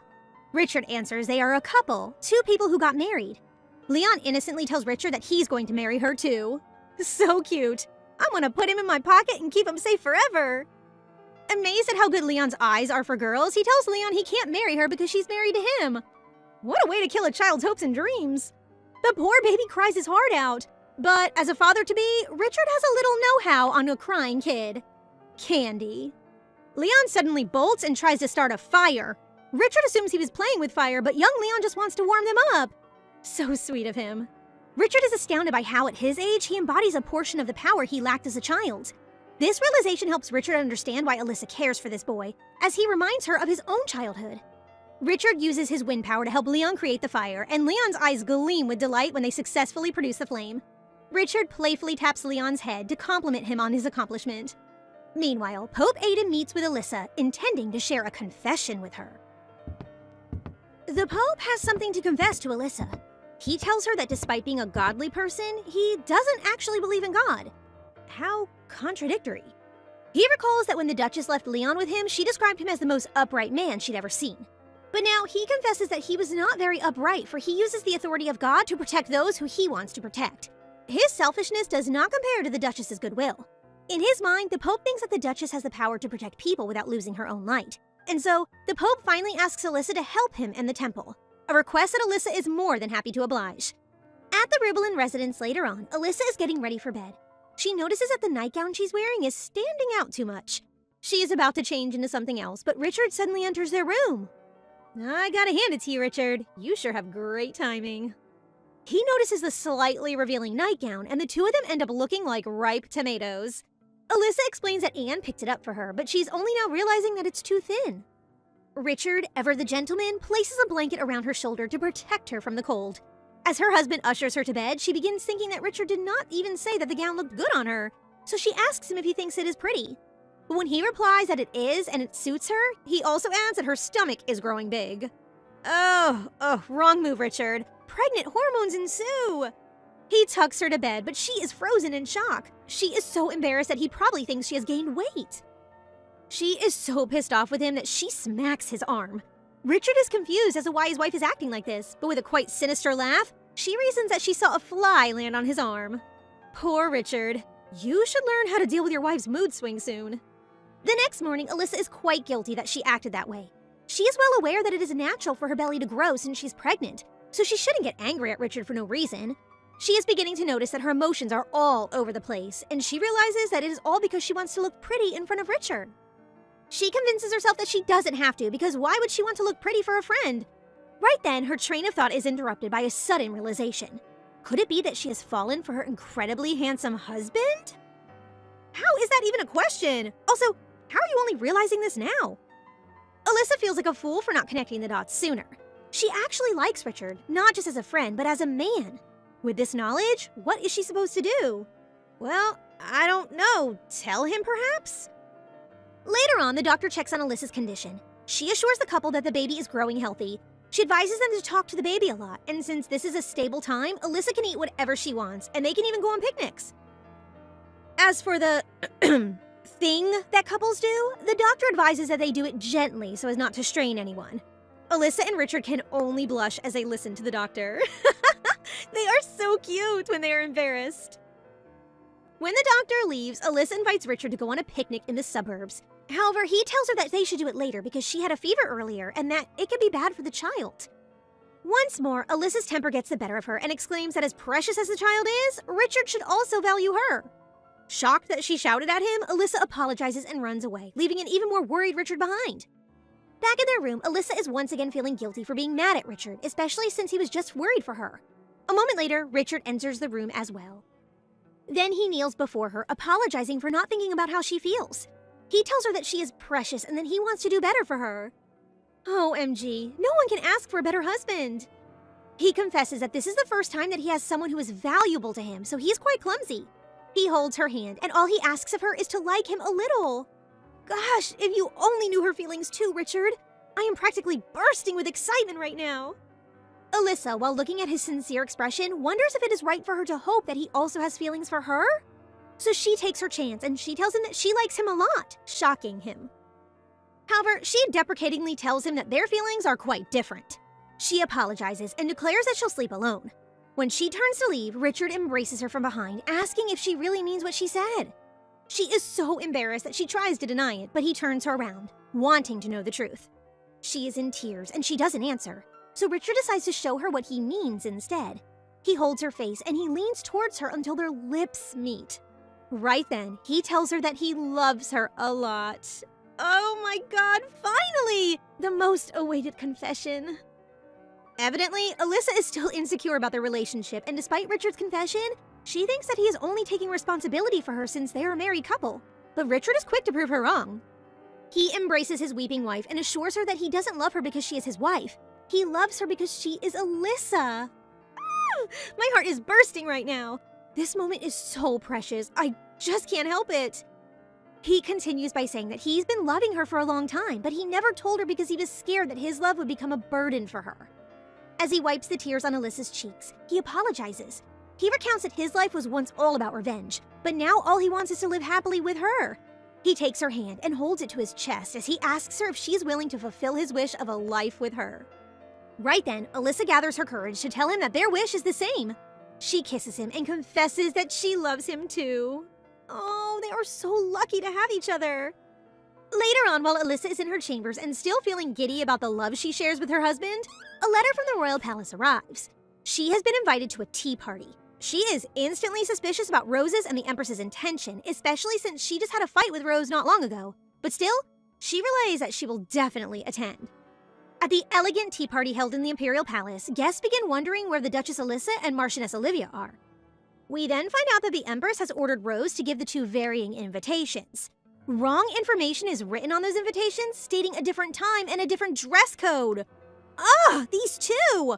Always trying to ruin things for Alyssa. Rose made sure that even though the two consolidate with each other, they will only think that the dress code is a lie. No matter what they wear, they will still lose face. Ha! We'll see about that. Right when the guests begin talking about how the two ladies do not respect the Empress, Alyssa, along with Marchioness Olivia, arrive at the scene. With a bright smile, Alyssa apologizes for being late, using the horrible traffic as an excuse. Rose is horrified to discover that the two are actually somewhat on time and are wearing the correct dress code. Unfortunately for her, our Alyssa is smart. Rather than asking Countess Olivia about the validity of the invitation, she asks a third person, Countess Halos. She learns the true details of the tea party, proving once again that it is difficult to one-up her crown princess. Alyssa feigns confusion before the guests about the strange details in her invitation. She tells everyone that someone might have misunderstood her relationship with the crown princess when in fact, the princess actually cares for her. At this point, the crown princess turns to the maid whom she ordered to write the letter, and she smacks her in the face, all so she will not be blamed for the mishap. Meanwhile, Richard meets with his grandfather's old aide. After he is congratulated for having a child on the way, Richard instantly asks him where his grandfather took Alyssa. The aide replies that he doesn't know all the details except that the late Duke brought Alyssa from somewhere. He was then ordered to disguise the young Miss's identity with an appropriate family name. He explains that that night, in the forest of the sacred trees, the late Duke separated from them, carrying Alyssa. The Duke was looking for a wise man, a name given to those who had become one with the sacred tree. When Richard asks him why his grandfather wants to find the wise man, the aide is also clueless, but he does tell him that the late Duke thought that he had found the answer. Richard is bewildered because what could he possibly mean by that? Ooh, we love a good mystery! At this point, we are all dying to know who Alyssa really is. Richard knows that there must be some kind of clue in the forest of the sacred trees, so he orders Thompson to research about the forest. As for Alyssa, the founding festival is just a few days away, so she is busy giving out goods and items to the temple. Suddenly, she sees a child pulling out various flowers in the garden, only to discover that it's Leon. The adorable kid is happy to see her and greets her with a bright smile. He claims that he is pulling out weeds, but he is pulling out more flowers than grass. But it doesn't matter. He seems to be enjoying it, even though he is practically murdering the plants. You're lucky you're so cute, Leon. Alyssa then encourages Leon to wash up, otherwise the crow will come and ask to be his friend. Rather than be afraid, Leon actually wants to be friends with the crow, so he refuses to wash up. Alyssa has to chase after him as he runs around pretending to be a bird. Ah, cuteness overload. But then the moment is ruined because, unfortunately, Leon ends up bumping into Crown Prince Christian. Leon instantly goes to her for comfort, especially because the prince begins ranting about his suit getting dirty. Ugh, what a diva. Get over yourself. Even though Leon says he's sorry, the prince still insults him. Well, I'm not so surprised that he's picking a fight with a literal child because he has the mental capacity of one. Alyssa has no choice but to apologize on behalf of Leon. Despite that, the prince continues to speak his bigoted thoughts, calling Leon's father and mother stupid. Ha! If you only knew that you are literally insulting yourself right now, Christian! However, the mention of his mother angers Leon. Sparks of fire begin forming in his hand, all because the prince called his mother stupid. Alyssa panics, not wanting Christian to learn about Leon's identity, so she grasps Leon's hand without a second thought. Thankfully, the fire is put out after a faint blue light appears from her hand for a second. It is a good thing that the prince is too much of an airhead to notice what just happened. When Christian leaves to meet with the Pope, Leon apologizes for hurting her. She assures him that she wasn't hurt at all, but she asks him not to use fire on other people. Now that they're out of that situation, Alyssa finally notices that her hands aren't burned at all. Does this mean what I think it means? Right then, Richard arrives, and Leon happily goes to him. Even though the child is still covered in dirt, he lifts him up into his arms. Seeing him care so much about Leon makes Alyssa smile warmly. The two of them look like father and son. When Leon is finally clean, he notices that Alyssa's belly is growing. He thinks that it is because she ate too much, but Alyssa fondly explains that there's a baby in her belly. Like any curious child, Leon asks how this happens, so Alyssa looks pointedly at Richard. You two are not subtle at all. Alyssa opts for a simple answer and explains that when you kiss someone you like, you will have a baby. To her horror, Leon asks her that since he likes her, will she have a baby if he kisses her? Whoa, this child is so random! So she frantically explains that he shouldn't go around kissing people. Meanwhile, Marquis Dion comes home to Princess Michaela. Seeing that he is drunk, she reprimands him for drinking too much, but he is upset because the Duke of Rublin ignored him during the meeting. The princess is enraged as well, calling the Duke and Duchess arrogant. Suddenly, the butler informs him of a visit from Viscount Magenta that morning. The Marquis is annoyed that the man keeps on telling about his series of failed business. But then he remembers an item the Viscount is trying to sell him. Instantly, he turns back to the butler and orders him to inform his uncle that he'll come to see him. While in a carriage, Richard is deep in thought. He is thinking about the investigation of the sacred forest and the surrounding area. He hoped he would find something, but even though he tried checking the villages around the forest, he failed to find anything. He is so distracted that he fails to hear Alyssa calling him. When he finally notices, she is already worried for him. Alyssa caringly asks him if he is hurt somewhere, and Richard replies that he is fine.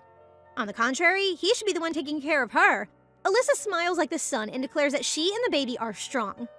The couple then arrives at the National Day celebration where tons of people are gathered, nobles and commoners alike.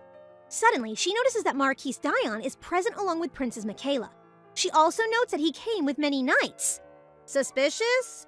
I think so too. What evil plans do these two have? One thing about National Day is that it is so boring. The nobles, including Alyssa, can barely stand to sit there and listen to the endless sermons. It's a good thing that the play is different this time. It talks about how the goddess gave her 3 children powers to defeat the Demon King and bring peace to the humans. The children became masters of their own families, but they couldn't defeat the Demon King until Kairat, who has the red flame powers, helped them. Together, the 4 of them killed the Demon King. Soon after, Kairat is crowned the Emperor. But peace does not last, for the demon clans regain their strength. Arian of the Seriot family sacrificed himself to protect the first emperor, the one she loved. She made a purified lake on the polluted land to block the demon's trap there. Unknowingly, tears begin to flow down Alyssa's cheeks as she watches on. Richard is concerned, but she tells him that she's just really into the story. However, out of nowhere, chaos suddenly ensues. Monsters are attacking the shrine. There's pandemonium as everyone attempts to escape. Richard is by Alyssa's side in an instant, leading to her safety. But then she notices that the commoners have no one to protect them, so she begs Richard to go and help them. However, Richard wants to keep her safe first, so she convinces him that she has Thompson with her and that he'll keep her safe. Reluctantly, Richard goes to do as she says, but not before telling her that he'll be right back. Richard uses the control of the air around them to help out as much as he can, killing the monsters with much precision. However, he can't help but notice that it is strange that monsters go all the way there when they rarely ever leave the forest. Meanwhile, Thompson is doing his best to guide Alyssa to safety, but suddenly, more and more monsters descend on them. He does his best to fight them off. However, one is heading towards Alyssa. Thompson has no time to do anything other than protect Alyssa with his own body, getting injured in the process. Oh no, Thompson! When he hears Alyssa scream, Richard's attention goes to her in an instant. Seeing his wife in trouble and fearing for her life, a dark aura engulfs him. The air he wields is now dark, and straight away, all the monsters in the area are no more. When the monsters are all dead and Richard has descended from the air, Alyssa is frightened to see her husband that way. She goes straight to him and embraces him, asking him to wake up. A bright light appears from her hand, and suddenly, Richard is back to normal. OMG! We really are close to learning the truth. Alyssa is in tears as she holds her husband's face, worrying about him. He then wraps her in his arms and assures her of her safety. Meanwhile, the Emperor is more than angry. He is fuming. The celebration is ruined because of the attack. He gives credit to Marquis Dion's knight for helping in the situation. What? It was all Richard! He defeated all those monsters! This emperor is so clueless! That is the time that the Marquis and the princess begin their devious plan by expressing concern for the commoners who have no protection from the monsters. The Marquis informs the emperor of a monster-fighting perfume that his uncle, Viscount Magenta, has created. Apparently, it is meant to repel monsters, and so the emperor gives his permission to sell items to the people. OMG, was this all a business venture? What is wrong with you people? To make matters worse, the Marquis even gets Richard in trouble by accusing him of negligence since the area where the shrine is was his responsibility, implying that the attack was his fault. Ugh, this man is certainly claiming a higher spot in our hate list. In the aftermath of the attack, the Pope puts up a massive shield, and Alyssa is amazed by the scale of his ability. Richard then asks her to return to their residence first, as he will remain since there are still monsters out there. Later on, the Pope checks on his back and is surprised by the dark energy coming from Richard. The Duke explains that this power began manifesting when he had pain in his back after a ceremony around the end of March. In his mind, the Pope is certain that this isn't just bad energy. This one digs into the soul and sticks to it. He informs the Duke that it is difficult to purify this energy at the moment. He tells him he will try later when he's able to use his full strength. The Pope warns him to keep his distance from the Duchess for a while in case something like that happens again. Richard reluctantly agrees to his advice. Left alone, the Pope contemplates what he saw Alyssa do to Richard during the attack. It is definitely divine power. He is certain that Viscount Lohengrin has no relation to the Serial family, but there's a possibility of them having a distant ancestor. But why does he end up thinking about his beloved Juliana and her lost child? He had searched and searched for their child's body after he was informed that it was born prematurely. But in the end, he became the worst father for not being able to find his child's body. But now, here he is having pitiful hopes once again. Okay, calm down everyone. We really are getting to see the puzzle pieces come together. Could this be true? Back in the Rubelin residence, Alyssa is deep in thought. She knows for sure that someone has deliberately dragged those monsters into the temple. Suddenly, Anne comes bursting through the door, worrying for her, even though it is her day off. The kind maid is so concerned for her that she rushes to see her. She then shows the Duchess an item she brought for her. It's a monster repellent complete with the Emperor's certificate. Huh, will you look at that? That attack is definitely a marketing strategy. They should work in PR. Alyssa is so bemused that just because after the monster attack, this monster repellent starts being sold in the market. How dare they look down on them? Right then, Agwil arrives, and with a dark look on her face, she orders an investigation in the forest. Everyone is gathered to discuss the monster raid on the temple. Duke Richard Rubelin is in charge of the security of the outskirts. However, it seems like he has neglected his responsibility since a disaster happened. Just before he is held accountable for the incident, Richard reveals a recent discovery. He presents a clutch of onyx eggs. Monster eggs typically found deep within the forest. According to him, these creatures migrate south during the winter to escape the cold, but it's unusual for them to venture beyond the forest boundaries. However, the onyx eggs he presents were found in a village far beyond their usual territory. Clearly, someone did this on purpose, and only one person stands to gain from such a scheme. Viscount Magenta, the uncle of Marquis Dion, stands to benefit the most from the appearance of monsters. By luring them toward the temple, he deliberately spread fear among the people, making his monster repellent invention highly profitable. Oh, that makes a lot of sense. Marquis Dion quickly opposes Richard's claims, calling them baseless and overly speculative, just assumptions based on a few eggs.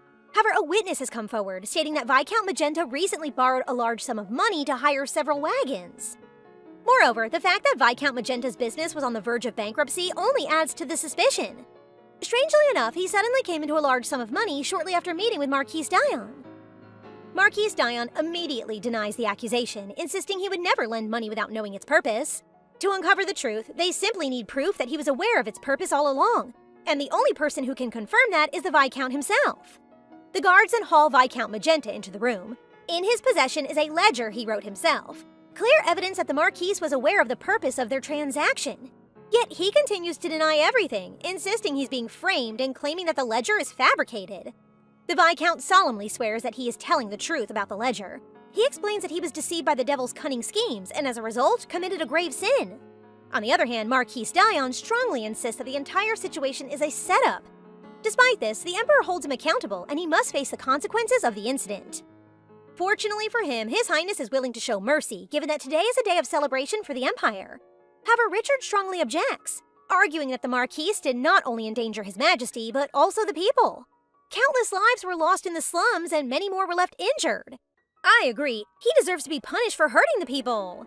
He committed treason, and such a grave offense calls for a fitting punishment. Everyone in the room agrees without protest, putting the Emperor in a tight spot. Without a choice, he strips Marquis Dion of his title. A few days later, the news spreads quickly and eventually reaches Elisha. At this time, she and Richard remain apart because of the dark energy still lingers within him. Until the dark energy is purged from Richard, he and Elisha cannot be together. In the meantime, he pours his attention on books, searching for any information about the darkness within him. Thoughts of her fill his mind when suddenly a rock shatters his window. Richard is taken aback by the sudden crash of a stone through his window. When he looks outside, he sees Elisha standing with a notebook, her maid Anne accompanying her. It's clear she came to check on him as worry and longing is written all over her face. She does her best to lift his spirits and eventually succeeds. He has been tirelessly combing through books and records day and night, yet he hasn't found any answers. The lack of progress has clearly worn him down. Gently, she reassures him that she'll find a way to get him out of the annex soon. Her visit, though somewhat impulsive, turns out to be just what he needed. In the temple, Pope Aiden is focused on caring for the injured when the paternity test reagent made from mana he had requested earlier is finally delivered. He explains that he intends to use it for someone in urgent need. In truth, he intends to use the mana for himself. If Elisha inherited the Seriop family's power from someone, he's determined to uncover exactly who that person was. Obtaining Elisha's hair has been a challenge, but luckily, a few strands had fallen naturally while she was playing with Leon in the break room. Now, doubts begin to creep into His Holiness's mind, leaving him uncertain about whether he should go through with his plan. Eventually, he proceeds with his plan since it's good to have a certain system anyway. He then transfers the hair strand to test it with the mana. Everyone is born with a certain amount of mana within them, and each person's mana possesses unique properties. The closer the blood relation, the more similar these properties tend to be. The paternity test reagent is crafted using the unique characteristics of His Holiness's mana. When it comes into contact with mana of a closely matching nature, the reagent turns blue. Surprisingly, the reagent turns blue. Seeing the result, he's instantly reminded of a conversation he once had with his late wife Yulia before. She had told him that she dreamt of having a daughter who resembled him. A bright, excited look lit up her face as she spoke of their future daughter, one who would be a perfect blend of them both. The memory overwhelms Aiden and he breaks down on the spot. Oh my gosh, Elisha is his long-lost daughter all along! Richard cannot help but worry about Elisha moving around too much on their way to get purified. Still, she insists on staying by his side as His Holiness performs the ritual for him. Momentarily, Leon spots her and immediately rushes over, with Aiden following closely behind. He tells Richard to go inside the temple alone for the purification. Right after cleansing, the pain vanishes completely, but over time it slowly returns, though not as intensely as before. His Holiness specifically mentions that Elisha must be deeply concerned. For some reason, Richard feels as though His Holiness is disapproving of him. I wonder why. Once they're done, Elisha hurries over to check on him. Aiden, following closely behind, invites her to walk with him. As they stroll, he asks how much she knows about divine powers. Admittedly, all she knows is that he embodies the power of the Seriop family. And indeed, it's true. The power reveals itself only to those who carry the family's bloodline. Aiden gestures toward the withered flowers and instructs Elisha to pretend she's using her powers to water them. Surprisingly, her hands instinctively begin to emit a purifying energy capable of cleansing harmful forces. She then questions aloud if her newfound power is somehow connected to him. In response, he asks if she's ready to face the truth, that the people she believed were her family weren't actually real, and her true family is still alive. Elisha quickly realizes that His Holiness is hinting he might be her father, leaving her stunned. Sensing her shock, he gently reassures her that there's no pressure to accept the truth immediately. All he asks is for her to visit the temple from time to time like usual. With that, he reminds her not to burden herself too much. Later that night, as Richard reads to her, he notices that Elisha seems distant and preoccupied. Sensing something's off, he assumes it's because of her earlier conversation with Aiden and gently asks about it. With that, she admits for the first time out loud that His Holiness is her father. Elisha opens up to Richard about her real father. The reason behind Elisha's divine powers is because she is related to His Holiness. Admittedly, Richard already knows, although not entirely. He explains that shortly after the Hunt Festival, the Count of Arden, Ansel, paid him a personal visit. While fixing up the Sornetti villa on Elisha's behalf, the Count happened to encounter the personal physician of the real Elisha. From that encounter, he discovered that the original Elisha had already passed away. In fact, her current appearance differed significantly from the portrait of the real Elisha. Richard apologizes for not telling her sooner, admitting he was afraid of how she might react. He confesses that he had hoped to quietly find her real family first and tell her everything later, rather than burdening her with the truth right away. Alyssa feels uncertain about what to think or feel. Her only memories of her parents come from her past life, but those memories are distant and cold, marked mostly by pain and scars. She didn't have a good relationship with her parents in her previous life, but now imagining her father, who may be a bit distant but is upright, kind, and respectful, she feels something different. Though she doesn't know him well yet, Aiden seems like a good man, and she wants to get to know him better as her father. Seeing this, Richard suggests they visit him together the next day. The next day, His Holiness seems to be expecting someone. Priest Silica even notices that he's been watching the doorway all day as if he's waiting for someone's arrival. The Pope tries to deny it, but just then Alyssa and Richard arrive. Priest Silica almost exposes His Holiness, so he was asked to leave the place for a while. Now, awkwardness fills the air as the three of them sit in silence. Richard notes how both father and daughter look so much alike, as well as their mannerisms. Wow, she acts and looks exactly like her father. Richard breaks the silence and greets his father-in-law formally. His Holiness speaks formally as well, so Alyssa encourages him to speak comfortably. She hesitates calling him father, and he notices it, so he gently tells her not to be burdened by the call, and she can call him anything she wants. Moments later, Alyssa shares that she doesn't remember anything before she was 12. She had an accident when she was young, and when she regained consciousness, she was already in the Duchy of Rubalin. She has been living there ever since, and that's when she got married to Richard. Hearing this, Aiden is surprisingly worried that she got into an accident. He expresses his gratitude that she's alive and well. Meanwhile, Alyssa also expresses how glad she is to have met her father, which melts his heart. He remembers Yulia's words about how he can't help loving her. Indeed, she's right. Aiden has come to love her enough to do anything for her, which Yulia must have felt.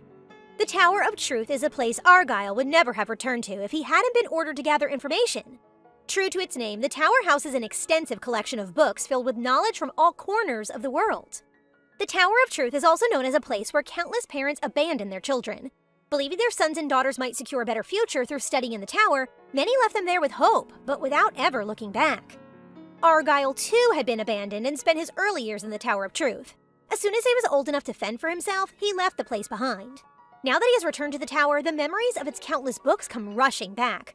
But his current mission takes priority, which is to uncover information about the mysterious power and the contaminated land as quickly as possible. Suddenly, as he opens a book about the first king, Junaid, a strange magic suddenly begins to stir. While at the Rubalin mansion, Alyssa makes plans to visit the Imperial Palace Library to determine the exact origin of the dark power within Richard. If she can uncover where it came from, she might be able to purify it more easily using her holy power. Soon after, Argyle arrives. It turns out that Richard had ordered him to the Tower of Truth to gather information. However, despite searching through every book he could, he reports that he found nothing useful. Or rather, he found the information but just couldn't remember it. He reports that while exploring the deeper sections of the bookshelves, he suddenly lost consciousness and collapsed. At first, Argyle couldn't recall what he had been doing before he collapsed. It seems as though a portion of his memory had been erased. One of the librarians who found him unconscious suggested that he must have come across an ancient book. Scholars at the tower speculated that these kind of books may be protected by powerful enchantments, allowing only those who are truly ready to accept the knowledge within to access them. As the librarian said previously, Argyle did manage to read the book, but the moment he closed it, his memory seemed to vanish. Though their search yielded no concrete information, Alyssa has a solution in mind. It seems like some stories aren't meant for the general public to know. At the temple, Pope Aiden waits anxiously for his daughter, who has expressed a desire to learn how to use divine power. In his hand, he holds a small flower pin, which is a gift he picked out for her. But he debates whether or not to give it to her, worried it might make her feel pressured. He sets the gift down on the table and takes his eyes off of it for a moment, just as Leon walks in. Noticing the flower, Leon recognizes the seeds as the same one Alyssa once taught him to plant. Inspired, he takes it and decides to present it to His Holiness. When Aiden returns to get the gift, he notices the flower seeds from the pin have been removed. Leon excitedly tells him that he planted the seeds in the garden. Once they bloom into a field of beautiful flowers, he plans to give them to him as a gift. However, despite the kid's enthusiasm, Aiden remains stunned, unsure how to respond. This situation is quite funny and cute at the same time. Meanwhile, Alyssa begins looking for Leon, noticing that he hasn't been tending to the flower garden today. Before long, she finds him sitting alone, quietly in tears. As she draws near, his sobs intensify, and he tearfully apologizes for ruining her gift. Confused, she asks what he means, and he explains that it was something her father had bought for her. Previously, Aiden had explained to Leon that the hairpin belonged to Alyssa and that the seed wasn't real. Realizing he's ruined her gift, he broke down in tears. Sadly, there was no time to comfort him as an urgent matter arose, forcing Aiden to leave the child alone in the room for a while. Now, the Pope rushes back anxiously to check on Leon. To his relief, he finds the boy in good spirits, together with Elisha, who is wearing the hairpin. It appears they managed to fix it together, and she warmly thanks her father for the thoughtful gift. Elsewhere, the Crown Prince Christian throws a fit because of Richard. He's frustrated that everyone keeps talking about him and constantly bringing up his name. It had been a long time since things had quieted down, and people stopped calling him a war hero. But now, after the recent monster attack, that title is being revived, and it only fuels his anger further. Christian tries to calm his nerves, reminding himself that an emperor's role isn't to fight on the battlefield, but to command and give orders. Sure, keep gaslighting yourself, sir. Determined to regain control, he concludes that what he needs is an incident that will put Richard Rubelin in his place. On her way home after her divine power lesson, Elisha passes by a boutique. Realizing she should give her father a gift in return, she asks the rider to stop at the jewelry store. Upon entering, she immediately asks to see the men's brooch collection. She then tells Anne to browse the clothing section while she shops. Just as Anne is about to look around, she accidentally trips, but a nobleman catches her just in time. He asks if she's all right, but something about the way his hands linger makes Anne uncomfortable, leaving her with an uneasy feeling. Fortunately, Elisha sees what happens and immediately tells the man to remove his hands from Anne's waist. She sharply calls him out for touching a lady so freely upon their first meeting, and in broad daylight without the slightest sense of shame. He tries to defend himself, explaining that he was only making sure her maid wasn't injured. However, good intentions aside, if the other person feels uncomfortable, then he should know his actions are still inappropriate. Though hesitant at first, Anne can't help but speak up, bluntly saying she doesn't like perverted men, a statement loud enough for everyone in the store to hear. Elisha quickly informs the staff that the man harassed her maid, prompting them to escort him out. Only then does he realize his status is lower than hers, as evidenced by the firm request to leave. I'm so glad she's not afraid to stand up for what's right. I love women! Shortly after, Anne apologizes for dragging her into the situation. Elisha gently reassures her that she did nothing wrong and there's no need to apologize. Moreover, it's also revealed, much to her surprise, that the perverted man is the next heir to the Seriot family. The next day, Elisha performs well during her second lesson with her father, maintaining steady control over her strength. Even so, she still wishes her abilities would progress more quickly. Soon after, she gives her father a gift. Though he hesitates at first, as he never expected anything in return, he eventually accepts it as she gently pins it to his chest herself. Come to think of it, Elisha mentions that she heard he stepped away from the family affairs. He then confirms it, explaining that Cain, a distant relative of Elisha's, has taken over as his successor. Curious, she wonders what kind of person Cain is. Of course, the Pope doesn't know she's only asking to see if there's still some saving grace in that man. At the temple, Christian's right-hand man spots Elisha and Aiden walking together.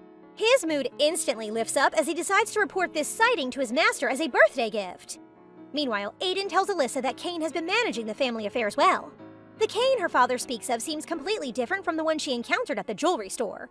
Perhaps he's good at hiding the filth in him. While walking, they come across Richard tending to the garden alongside Leon, who appears to be teaching him how it's done. Elisha can't help but smile at the heartwarming sight of her husband and the child bonding. It's clear how deeply she cares for him. Even her father takes notice. When she looks at her husband, her eyes shine with a happiness that seems to light up the world. Momentarily, Richard approaches Elisha upon noticing them nearby. However, she is still lost in thought, reflecting on how deeply her feelings for him have grown, causing her cheeks to flush. When he points it out, she panics and quickly runs off. Richard stands there, confused, wondering if he did something wrong. Aiden simply advises him to go after her and not let her slip away. Later that night, Elisha decides to start sleeping alone. For some reason, sharing a bed suddenly feels uncomfortable to her. It's probably just your hormones, girl. He offers to sleep on the couch, but she refuses to let him. After what happened earlier, her heart is racing even more, and her embarrassment causes her to act distant. Still, his gentle persistence wears her down, and in the end, she agrees to let him stay and sleep beside her. Elisha starts to advance on Richard, quickly moving closer to kiss him. Surprised by this action, Richard feels a little flustered. But seeing that Elisha is so persistent, he quickly gives in. He returns the gesture, kissing her passionately, warning her that she started it first. As Elisha and Richard are drunk with each other's kisses, Richard stops and starts to worry about the baby. It might get hurt or startled. However, Elisha assures Richard that everything is fine. Dr. Satil told her that engaging in certain things is fine as long as they don't overdo it. With those worries out of the way, the two waste no time in continuing their hot and steamy night together. The following morning, Richard wakes up earlier than Elisha. He starts to remember their night together and how glad he was that he restrained himself so as not to hurt Elisha. Richard then begins to realize how tormenting it is to hold back. But as soon as he looks at his sleeping wife, he learns that he's willing to endure his needs for Alyssa and their baby's sake. A few minutes later, Alyssa wakes up, beaming at Richard with a smile. She asks if he slept well, to which he smiles and replies that he did. Richard then asks her if she's craving anything or experiencing discomfort because of last night's activity. Still, Alyssa reassures Richard that she's fine, but she stops midway after her stomach growls. She's flustered, but Richard laughs at how cute she is. This couple is so pretty and lovely to look at! Next, as Alyssa enjoys and devours the delicious food in front of them, Richard reminds her to eat slowly while adoring how adorable Alyssa looks. She then asks Richard why he's not eating anything, but Richard tells her he's not hungry and will eat later. Thus, Alyssa teasingly tells Richard that he needs to eat more since his performance last night was only average, and it might be because he lacks strength. Richard's pride is slightly hurt. Little does she know that it was only because he purposely restrained himself last night so as not to overdo it. As soon as Alyssa finishes her food, Richard swiftly carries Alyssa in a bridal style, declaring that he needs to clear up a misunderstanding last night. After hearing this, Alyssa feels more excited about this, thus another round of steamy lovemaking for the couple.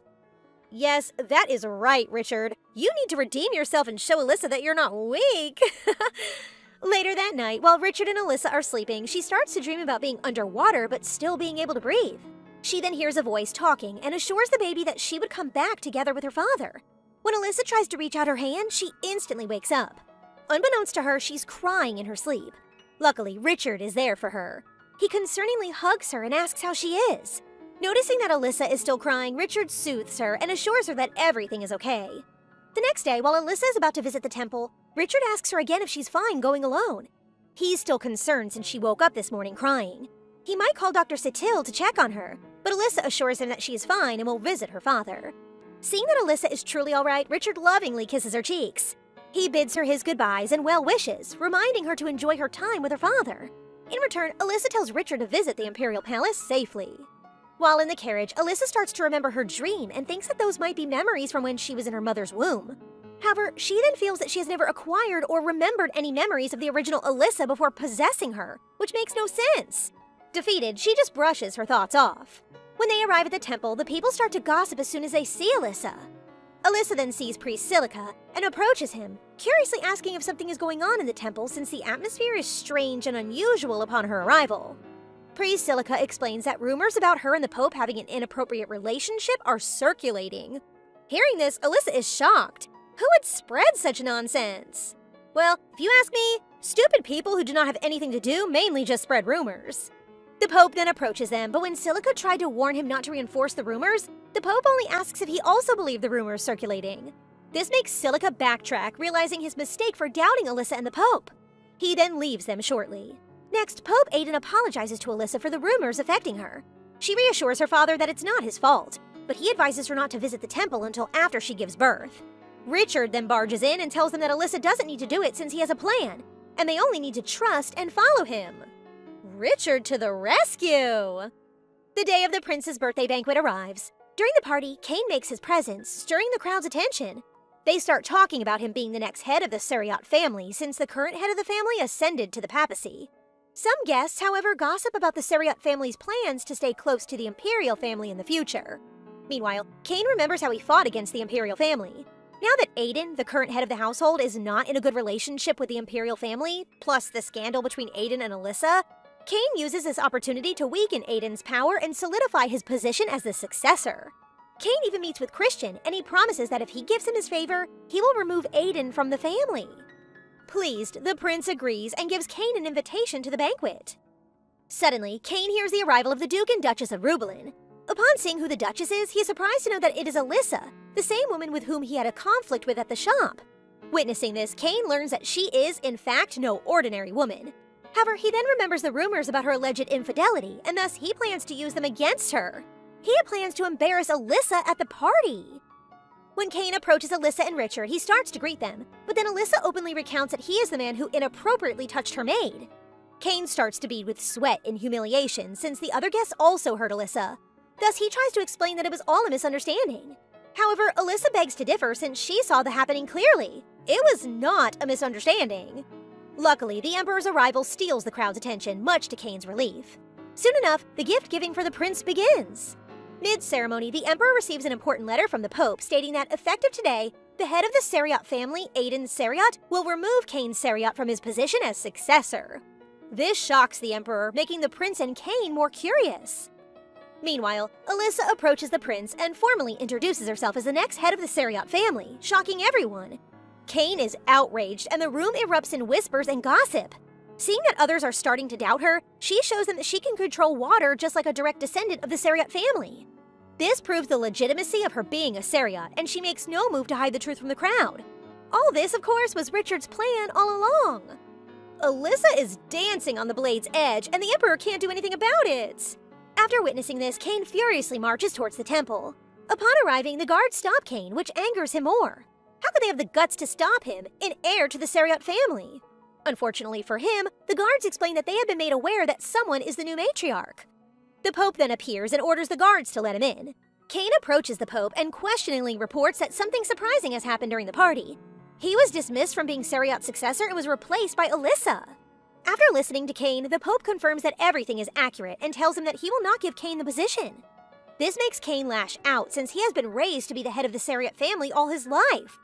Trying a different approach, he tries to bargain with the Pope that if he is the head of the Seriot family, he will help Elisha as his successor. From behind him, Elisha appreciates his words, but replies that she will never hand over the position to someone like him. He may have a good reputation and solve the estate problems of the Seriot family, but it's all only on the outside. Inside, Cain's true nature is someone who sexually assaults women for fun and pleasure. Hearing this, Cain tries to reason that it is not a big deal since he only plays with a few girls. After all, he argues that he has worked hard to save the Seriot's territory while Elisha was busy wearing pretty dresses and eating sweet cookies. Richard starts to advance to Cain, but is stopped by Elisha. Cain is so arrogant and perverted, hence it serves him right to be dismissed. Cain can't take it anymore. He's about to raise his hand toward Elisha, but luckily, Richard easily tosses him away with only a flick of his finger. Richard then instructs the guards to take Cain away. Soon after, Olivia arrives and warmly hugs Elisha, sharing how happy she is to know that Elisha is alive. However, she glares at Aiden, angry that he didn't tell her about finding his and Yulia's long-lost child. Meanwhile, the Emperor starts to remember the past. He begins questioning Lamor about what he should do after the real Seriot's successor has appeared. More importantly, she has the power of the Seriot's descendants. He wonders what happened to the prophecy. Lamor then explains to the Emperor that the prophecy is meant to reshape the future. The Emperor, struck by realization, understands that by preventing a foretold future from unfolding, he opens the door to a new one entirely. Lamor agrees, confirming that deviation from prophecy is not a failure, but freedom. After Lamor is dismissed, a thought clings to him. Elisha is no ordinary girl. He begins to suspect that she might be the reason the king's power has not fully returned. By king, I don't think he means the Emperor. The conclusion becomes clear to him. Elisha must be eliminated before she becomes a greater obstacle to the king's restoration. The next day, Aiden formally introduces Elisha to the Seriot family. From the moment she arrives, Elisha notices how guarded the family members seem. Their tension is palpable, and she understands immediately. It's because Cain was forcibly removed from the estate. Frederick approaches her and introduces himself as the Seriot family's butler. As Elisha greets him, she observes the signs of a seasoned servant: polished, perceptive, precise. Though the rest of the family looks at her with suspicion and quiet judgment, Frederick chooses to assess her based on the values she displays. To Elisha, he stands out not merely as a servant, but as someone who is truly devoted to the Seriot name. While she and Aiden sit in the garden enjoying tea, Aiden casually tells her that the pastries were prepared by Camilla, the head maid. They're all her mother's favorite treats. It so happens Camilla had once cared for Elisha's mother as well. Her father reassures her that although Camilla may appear strict, she takes genuine joy in serving Elisha. Not long after, Frederick returns to report an issue. Count Vicenna is refusing to trade with them unless his confiscated lands and subjects are returned. Elisha's expression sharpens as she remembers that Count Vicenna has long controlled the road to the Marquise's territory. She suggests a compromise. If they cut the toll in half, Vicenna will be more inclined to cooperate, and in exchange, he must assist Seriot in removing the bandits plaguing the region. Seeing the confusion still lingering on Aiden and Frederick's faces, Elisha begins to elaborate. Bandit groups have been forming between the Vicenna and Seriot borders. Vicenna came to Seriot to protest because Seriot is, ironically, doing a better job protecting its land than he is, which makes his people from his territory migrate. Vicenna is also notoriously stingy. He's unlikely to allocate more funds for border defense. Elisha adds that once the roads are safer and more accessible, trade will naturally increase. With intermediary trade routes, they can secure profits while eliminating the bandits through shared responsibility. Hearing all this, Frederick stares at her, genuinely impressed. Now that was perfect for winning over the butler, Alyssa! Alyssa starts to realize that she is yapping about her plan when in fact, she knows that her father already has a plan for this problem. Thus, she starts to apologize to her father and Frederick, but surprisingly, her father praises her plan. He then instructs Frederick that they will follow Alyssa's plan. Her father then reminds her that she can lead House Sariat like how she led House Rubelin, since this is also Alyssa's home and her people, which Alyssa wholeheartedly accepts. The following month, there are many changes at the Sariat mansion. The people gradually begin to warm up to Alyssa after witnessing how skillful she is and how she cares for the Sariat family, even their servants. Next, while walking in the hallway, Frederick asks Alyssa what she plans to do today. She announces that she wants to know more about the history of the Sariat family. Frederick then informs Alyssa that Camilla will guide her.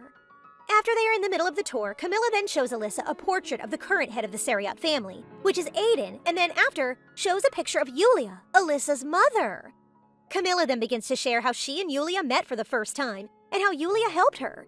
Camilla also shares how nicely and fairly Yulia treated them and other servants, which is one of the reasons why she's loved. Hearing this, Alyssa smiles and feels so proud of her mother. She tells Camilla what she heard from her father, how her mother used to talk about how much she loves and cares for the Sariat family and servants. She then thanks Camilla for caring for her mother, which makes Camilla tear up. She quickly wipes her tears and apologizes to Alyssa, but Alyssa assures her that she's fine. On her way home, Alyssa reminds Frederick to proceed with the Harvest Festival as planned, and that if there are emergencies or urgent business, they can send someone to the Rubelin mansion to inform her. Frederick then reminds Alyssa to care for her body since she's pregnant, thus she must rest. Meanwhile, Cain is spying on Alyssa and is furious because Alyssa is taking everything from him. While busy spying, Laymore appears behind Cain and offers Cain some help. Oh no, not Laymore again! Later that night, the doctor cheerfully informs Alyssa and Richard that everything is excellent with both Alyssa and their baby. Alyssa also shares that she's felt improvements in the past 2 weeks and rarely feels the baby's movements. The doctor explains that the baby has grown and Alyssa's belly has shifted, but she assures them that they'll be able to meet their child in 2 months. Meanwhile, Richard gazes at Alyssa, lost in thought, remembering how painful childbirth can be. He hates the idea of Alyssa enduring such agony, but he tells himself he's willing to let her yank his hair during labor if it helps ease her pain. Ugh, can we all have a husband like Richard? Later, when they're alone, Alyssa looks at Richard and asks what he thinks their child's gender will be. He replies with confidence that the baby will be a girl, which Alyssa instantly rejects. She believes their child will be a boy, and he'll be as handsome as Richard. Upon hearing this, Richard flushes slightly and teasingly asks Alyssa if she really thinks he's that good-looking. Alyssa replies that he already knows it, since most women adore faces like his. But when they lean in to kiss, Richard pulls back quickly, remembering the doctor's advice to take things slowly. A week later, Richard finishes a meeting earlier than expected, so he decides to visit Alyssa at the Sariat mansion. Unfortunately for him, Alyssa has been irritated with him for a week now, ever since he pulled away from their kiss. Richard also notices how distant she's been, constantly occupied with Sariat affairs. After hearing Richard's plan, his butler advises that they should bring food when they visit Alyssa so she can enjoy it while she works. Richard agrees and heads straight to the bakery. Upon arriving at the bakery, Richard and the butler notice a man trailing behind them. Because of this, Richard assumes the man has some business with him, so he confronts him and suggests they talk outside instead. The man begins explaining that he knows about that power, and that he knows someone else who's also aware of it. The butler quickly warns Richard that this could be a trap, but Richard moves forward anyway, warning the man not to try anything deceitful. Meanwhile, upon arriving at the Sariat estate, Alyssa is greeted by an unfamiliar face. The maid introduces herself as Anna, and politely informs her that she'll be attending to Alyssa today, as Camilla is down with the flu. Curious, Alyssa asks where Frederick is, and Anna responds that he's on vacation after the Harvest Festival. Still, there's something oddly unsettling about this situation. After Anna's explanation, Alyssa heads to her office to get to work. As they walk, Anna offers her breakfast, but Alyssa gently declines, saying she preferred something delightful for lunch instead. Still, both Alyssa and her guards sense that something's not quite right. Though no one says a word, all remain alert. When lunchtime arrives, Anna checks if Alyssa is ready to eat. Once again, Alyssa refuses, saying she still feels bloated. However, she does casually invite Anna to join her for a walk outside. As they wander through the garden paths, one of Alyssa's guards remarks how unusually strong the wind is today. Alyssa nods and tells Anne to return to the carriage with Sir Lorenzo while she continues walking with Anna and the guards. Anne doesn't hesitate and agrees immediately. Moments later, Anna begins to grow restless, irritated that her mission isn't complete. If only Elisha hadn't been so difficult with her meals. She then decides to take matters into her own hands, stealthily grasping a dagger from her skirt. Suddenly, Elisha breaks the silence, asking Anna if she knows what the phrase strong wind means in Rublin. This confuses Anna, so Elisha then explains that it means, you may never make it home. By the time Anna grasps the message, it's too late. One of the guards slits her throat. Immediately, Cain bursts onto the scene with a gang of thugs. Instantly, Elisha's guards step forward, shielding her from harm. Glaring with malice, Cain sneers as Elisha demands to know what he's done with Frederick and Camilla. Cain just laughs darkly, declaring that their fate is irrelevant because Elisha will die today. He then lunges at her and her guards without hesitation. Elisha, though growing faint, summons every ounce of strength to defend herself and protect her unborn child. She silently prays Anne and the knight's return, but before help arrives, a blur crashes through the chaos. Richard! With icy composure, Richard releases a chilling aura, and his dark power floods the space. Everyone freezes, even Cain's bravado falters in the face of that overwhelming force. Damn, so cool! The Dark Force's power is wild and terrifyingly elegant! A cloud of dark aura swirls around Richard as he demands answers from Cain. Shaking and pale with terror, Cain finally breaks. He admits that the mastermind behind the attack is none other than Lamor Felice. His lips twitch into a nervous smile, hoping that his cooperation might earn him mercy. But Richard, burning with fury, shows none. Not gonna lie, I don't feel sorry for Cain. Whoops. A soft cry from Elisha snaps him out of his rage. In an instant, he's at her side as she crumples onto the cold, unforgiving ground. At Rublin Mansion, Dr. Satil tends to Elisha. Her condition is stable, but she will need constant care over the next few days. A rush of relief floods Richard's chest as he remains beside her, brushing her hair gently and pressing a tender kiss to her forehead. But he can't stay long, and Elisha knows it too well. Though weak, she urges him to go and do what must be done. With a soft voice, she wishes him well and prays for a safe return. Richard wastes no time. He storms straight to Felice Manor, demanding answers. What does Lamor want from him, from his family? More importantly, what does he know about the darkness growing inside him? Outside, thunder roars and lightning tears the sky apart, but Richard keeps the storm at bay. Inside, Lamor waits, unfazed. With a wicked grin, he drops the truth. The dark power is Richard's own, and worse, it was he, Lamor, who delivered it to him. Madness glints in his eyes as he rambles about divine will, a prophecy etched into fate long before Richard's birth. And now, the final step? To remove Elisha from the picture. Richard's anger boils over. No threat to his wife will ever go unanswered. Yes, King, you tell him. He turns on his heel and storms out, but Lamor isn't done yet. If Richard refuses to believe him, then he should visit the Tower of Truth. That halts Richard for just a beat, curiosity piqued. But before he can speak, a knight bursts through the doors, breathless. Elisha is in agonizing pain. Without hesitation, Richard bolts from the manor, heart hammering, desperation leading his every step. But even as he flees, Lamor's eerie voice echoes behind him. "Stay away from Elisha," he chimes. Alone, with a sinister smile curling his lips, Lamor whispers to himself. How cruel would it be if Elisha died by her husband's own hands? Time has passed since then, and winter has come upon the Empire of Orencia.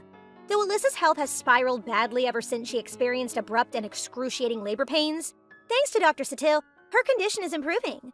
Yet despite all that, Richard can't help but feel guilty. Something that doesn't go unnoticed by Elisha. With a calm and steady voice, she reassures him that none of the things they went through is his fault. Trying to lift his spirits, she redirects his attention to all the baby gifts they've received so far. From baby clothes to rattles and different toys. Their loved ones were sure to shower them with everything their baby needed. However, looking at all the gifts, Richard can't help but notice that there's not a single gift for Elisha alone. Rummaging through his pockets, he gently hands Elisha a key, much to her confusion. Apparently, Richard has recently purchased a plot of land in Rudea and has commissioned a villa to be built there for their family, a gift to Elisha, his most loved. Oh, to have a man who gives you a villa! Where can I find one in real life? Elisha is beside herself, speechless at such a grand gift. Tears prick the corners of her eyes, grateful for such a loving husband. Someday, they'd get to enjoy Rudea's countryside with their baby. Later that night, Elisha writhers in intolerable pain as her contractions begin once more. Richard immediately rings Anne, bidding her to summon Dr. Satil in the dead of night. Richard's mind is in shambles, pacing around non-stop as Dr. Satil tends to Elisha in their chambers. All the color drains from his face as he waits in worry. Even Thompson is concerned, and he helps Richard pull himself together. Just then, Dr. Satil emerges from the room, announcing that both mother and child are doing well. Without delay, she invites Richard inside the room. Upon entering their chambers, the most beautiful and heartwarming sight welcomes him. Alyssa gently cradling their baby boy, Hannes. No words can even explain the whirlwind of emotions Richard is feeling right now, and he lets his tears of joy and relief stream down. As he holds little Hannes in his arms, Alyssa explains that his name means blessing in the ancient language, a fitting name for their little bundle of joy. And a joy he truly is, as Richard exclaims through silent tears that he'd devote his life protecting Hannes. Oh my gosh, look at how he gazes at him. He loves him so much. A month later, Richard's family is still wrapped in joy and laughter. But deep down, he knows that to protect that happiness, he must uncover more about the dark power that stirs within him. In the study, Argyle lays out what he's found about Lamor Felice. It turns out Lamor once shared a close bond with the former emperor, which sparks Richard's suspicion. Could Lamor be out for revenge against the current emperor, Rome Kerat? Lamor, as it happens, is the younger brother of the former empress and was cherished like family by the previous emperor. 20 years ago, Lamor and Aiden were dispatched to the canyon to handle a crisis. But while they were away, the emperor was poisoned. Oddly enough, when Lamor returned, he immediately pledged loyalty to Rome Kerat, a move that leaves Richard puzzled. Did Lamor abandon any thoughts of vengeance? Whatever he's plotting, Richard wants no part of it. The next day, Emperor Rome invites the crown prince Christian for tea with Lamor. He wastes no time and urges Christian to produce an heir in the coming year. Christian stiffens at the demand, but surprisingly, Lamor steps in to defend him. Throughout the meeting, Lamor's presence exudes quiet menace. Yet when the conversation shifts to Alyssa and her management of House Seriat, his composure cracks. He sharply insists Alyssa must not and cannot inherit the title of Marchioness. In the weeks leading up to the new year, the temple throws itself into distributing aid and gifts to the people. Even Pope Aiden and little Leon are swept up in the hustle. One chilly evening, as Leon arranges the gifts he's prepared for his loved ones, a knock sounds at the door. It's Alyssa and Richard. Leon lights up with joy, but pauses in confusion. Why is the Duke carrying what looks like an enormous loaf of bread? Richard bursts into laughter and crouches down, revealing what he's actually holding. Leon peers in and gasps. It's a baby! Richard beams as he introduces their son, Hannes, and Leon is instantly enchanted by the tiny bundle. Aww, big brother Leon in the house! Just then, Aiden rushes in, breathless and apologizing for not greeting them sooner. Like with Leon, Alyssa and Richard present the newest member of the family, Aiden's own grandson, Hannes. But as sweet as the reunion is, there's no ignoring the storm on the horizon. The Emperor is prepared to do everything in his power to prevent Alyssa from becoming the rightful heir of House Seriat. A New Year's ball takes place at the Imperial Palace. Just as the Emperor finishes his speech, Christian scoffs under his breath at the sight of Richard and Alyssa. Oddly enough, even his usual band of lackeys seem captivated by Alyssa's beauty. Stealing a glance for himself, Christian mutters that indeed, Alyssa is stunning. But then a twisted thought slithers into his mind. He wants Alyssa to bear him a child. Excuse me? That is a married woman, sir! Out on the balcony, Alyssa steps away for a breath of fresh air, only to find herself cornered by Christian. Claiming he needs to speak with her about something important, he tries to coax her into moving somewhere more private. Alyssa refuses, her voice firm and unyielding. But then Christian raises a hand to seize her, so she doesn't hesitate to summon her power, pinning him in a chokehold. Christian's face contorts with rage. How dare she strike the crown prince? But before he can lash out, Richard appears, stepping between them like a wall of calm fury. Alyssa stands beside her husband, his presence a steady fire behind her. With a composed voice, she tells the prince that if he wishes to speak with her, he should pay a formal visit to the Rubelin mansion. And with that, they leave an infuriated Christian fuming on the balcony alone. The very next day, Grayson, the butler, announces that Crown Prince Christian has arrived for a visit. Alyssa, cradling baby Hannes in her arms, greets him with cold civility. She knows exactly why he's come. Whatever business he meant to bring up last night is about to rear its head now. Christian flashes a smug smile, impressed by how quickly she catches on.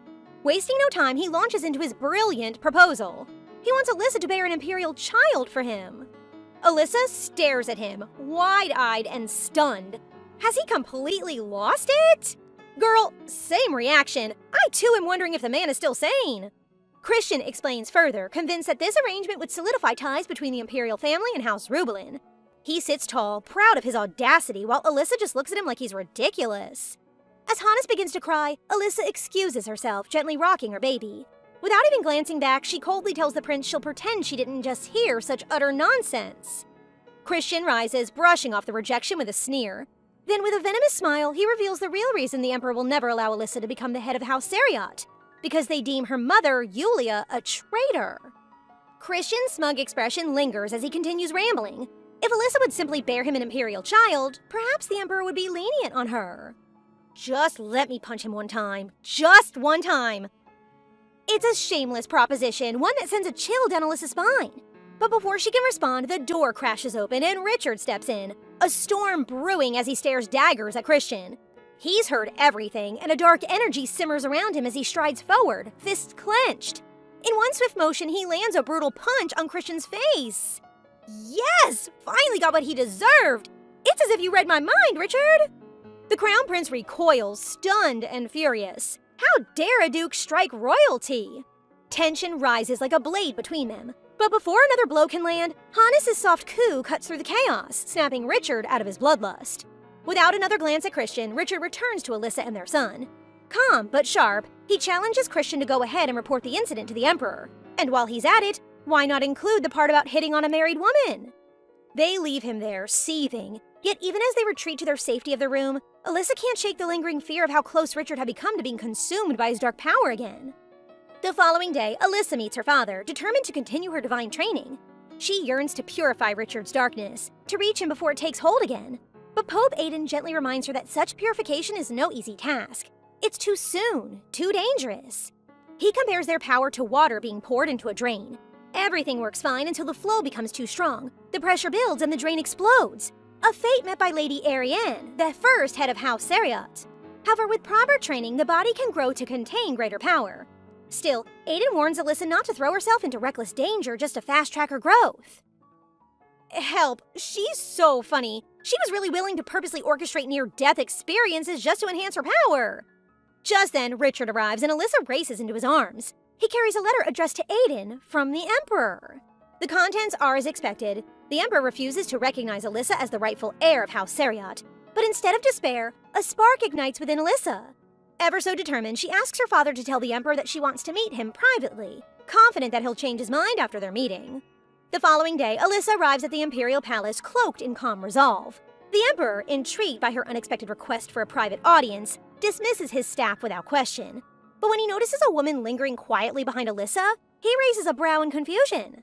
Unbothered, Elisha informs him that the woman stays. In fact, she's the very reason for the meeting. Ooh, now this is getting interesting. With composed grace, Elisha steers the conversation. She asks if the Emperor remembers the woman standing behind her. As she suspected, he doesn't, because to him, she was just someone he could discard so easily. Elisha presses forward, recounting the events of a long-buried past, the weight of that fateful day laid bare. A few days later, the Emperor calls for a sudden assembly of the Empire's nobility. The assembly is abrupt and sudden, leaving Christian to assume it's about Elisha's disqualification, another step to snuff out her claim to House Seriat. From across the Grand Hall, he catches sight of Elisha and Richard. Bold, he sneers, thinking they've come uninvited. But his amusement quickly wanes when Richard shoots him a piercing gaze. It's a look that rattles his core, but still, he strides over to confront them. Christian mocks their presence, challenging Elisha's audacity to act like the rightful heir. But Elisha, poised and unshaken, cuts through his arrogance with sharp finality. National decrees may be carved in stone, but lies, no matter how old, can still be undone. Before he can muster a reply, the Emperor arrives, bringing an end to the whispers. Christian falls in line, eager to hear his father's proclamation, but the words that follow strike him like thunder.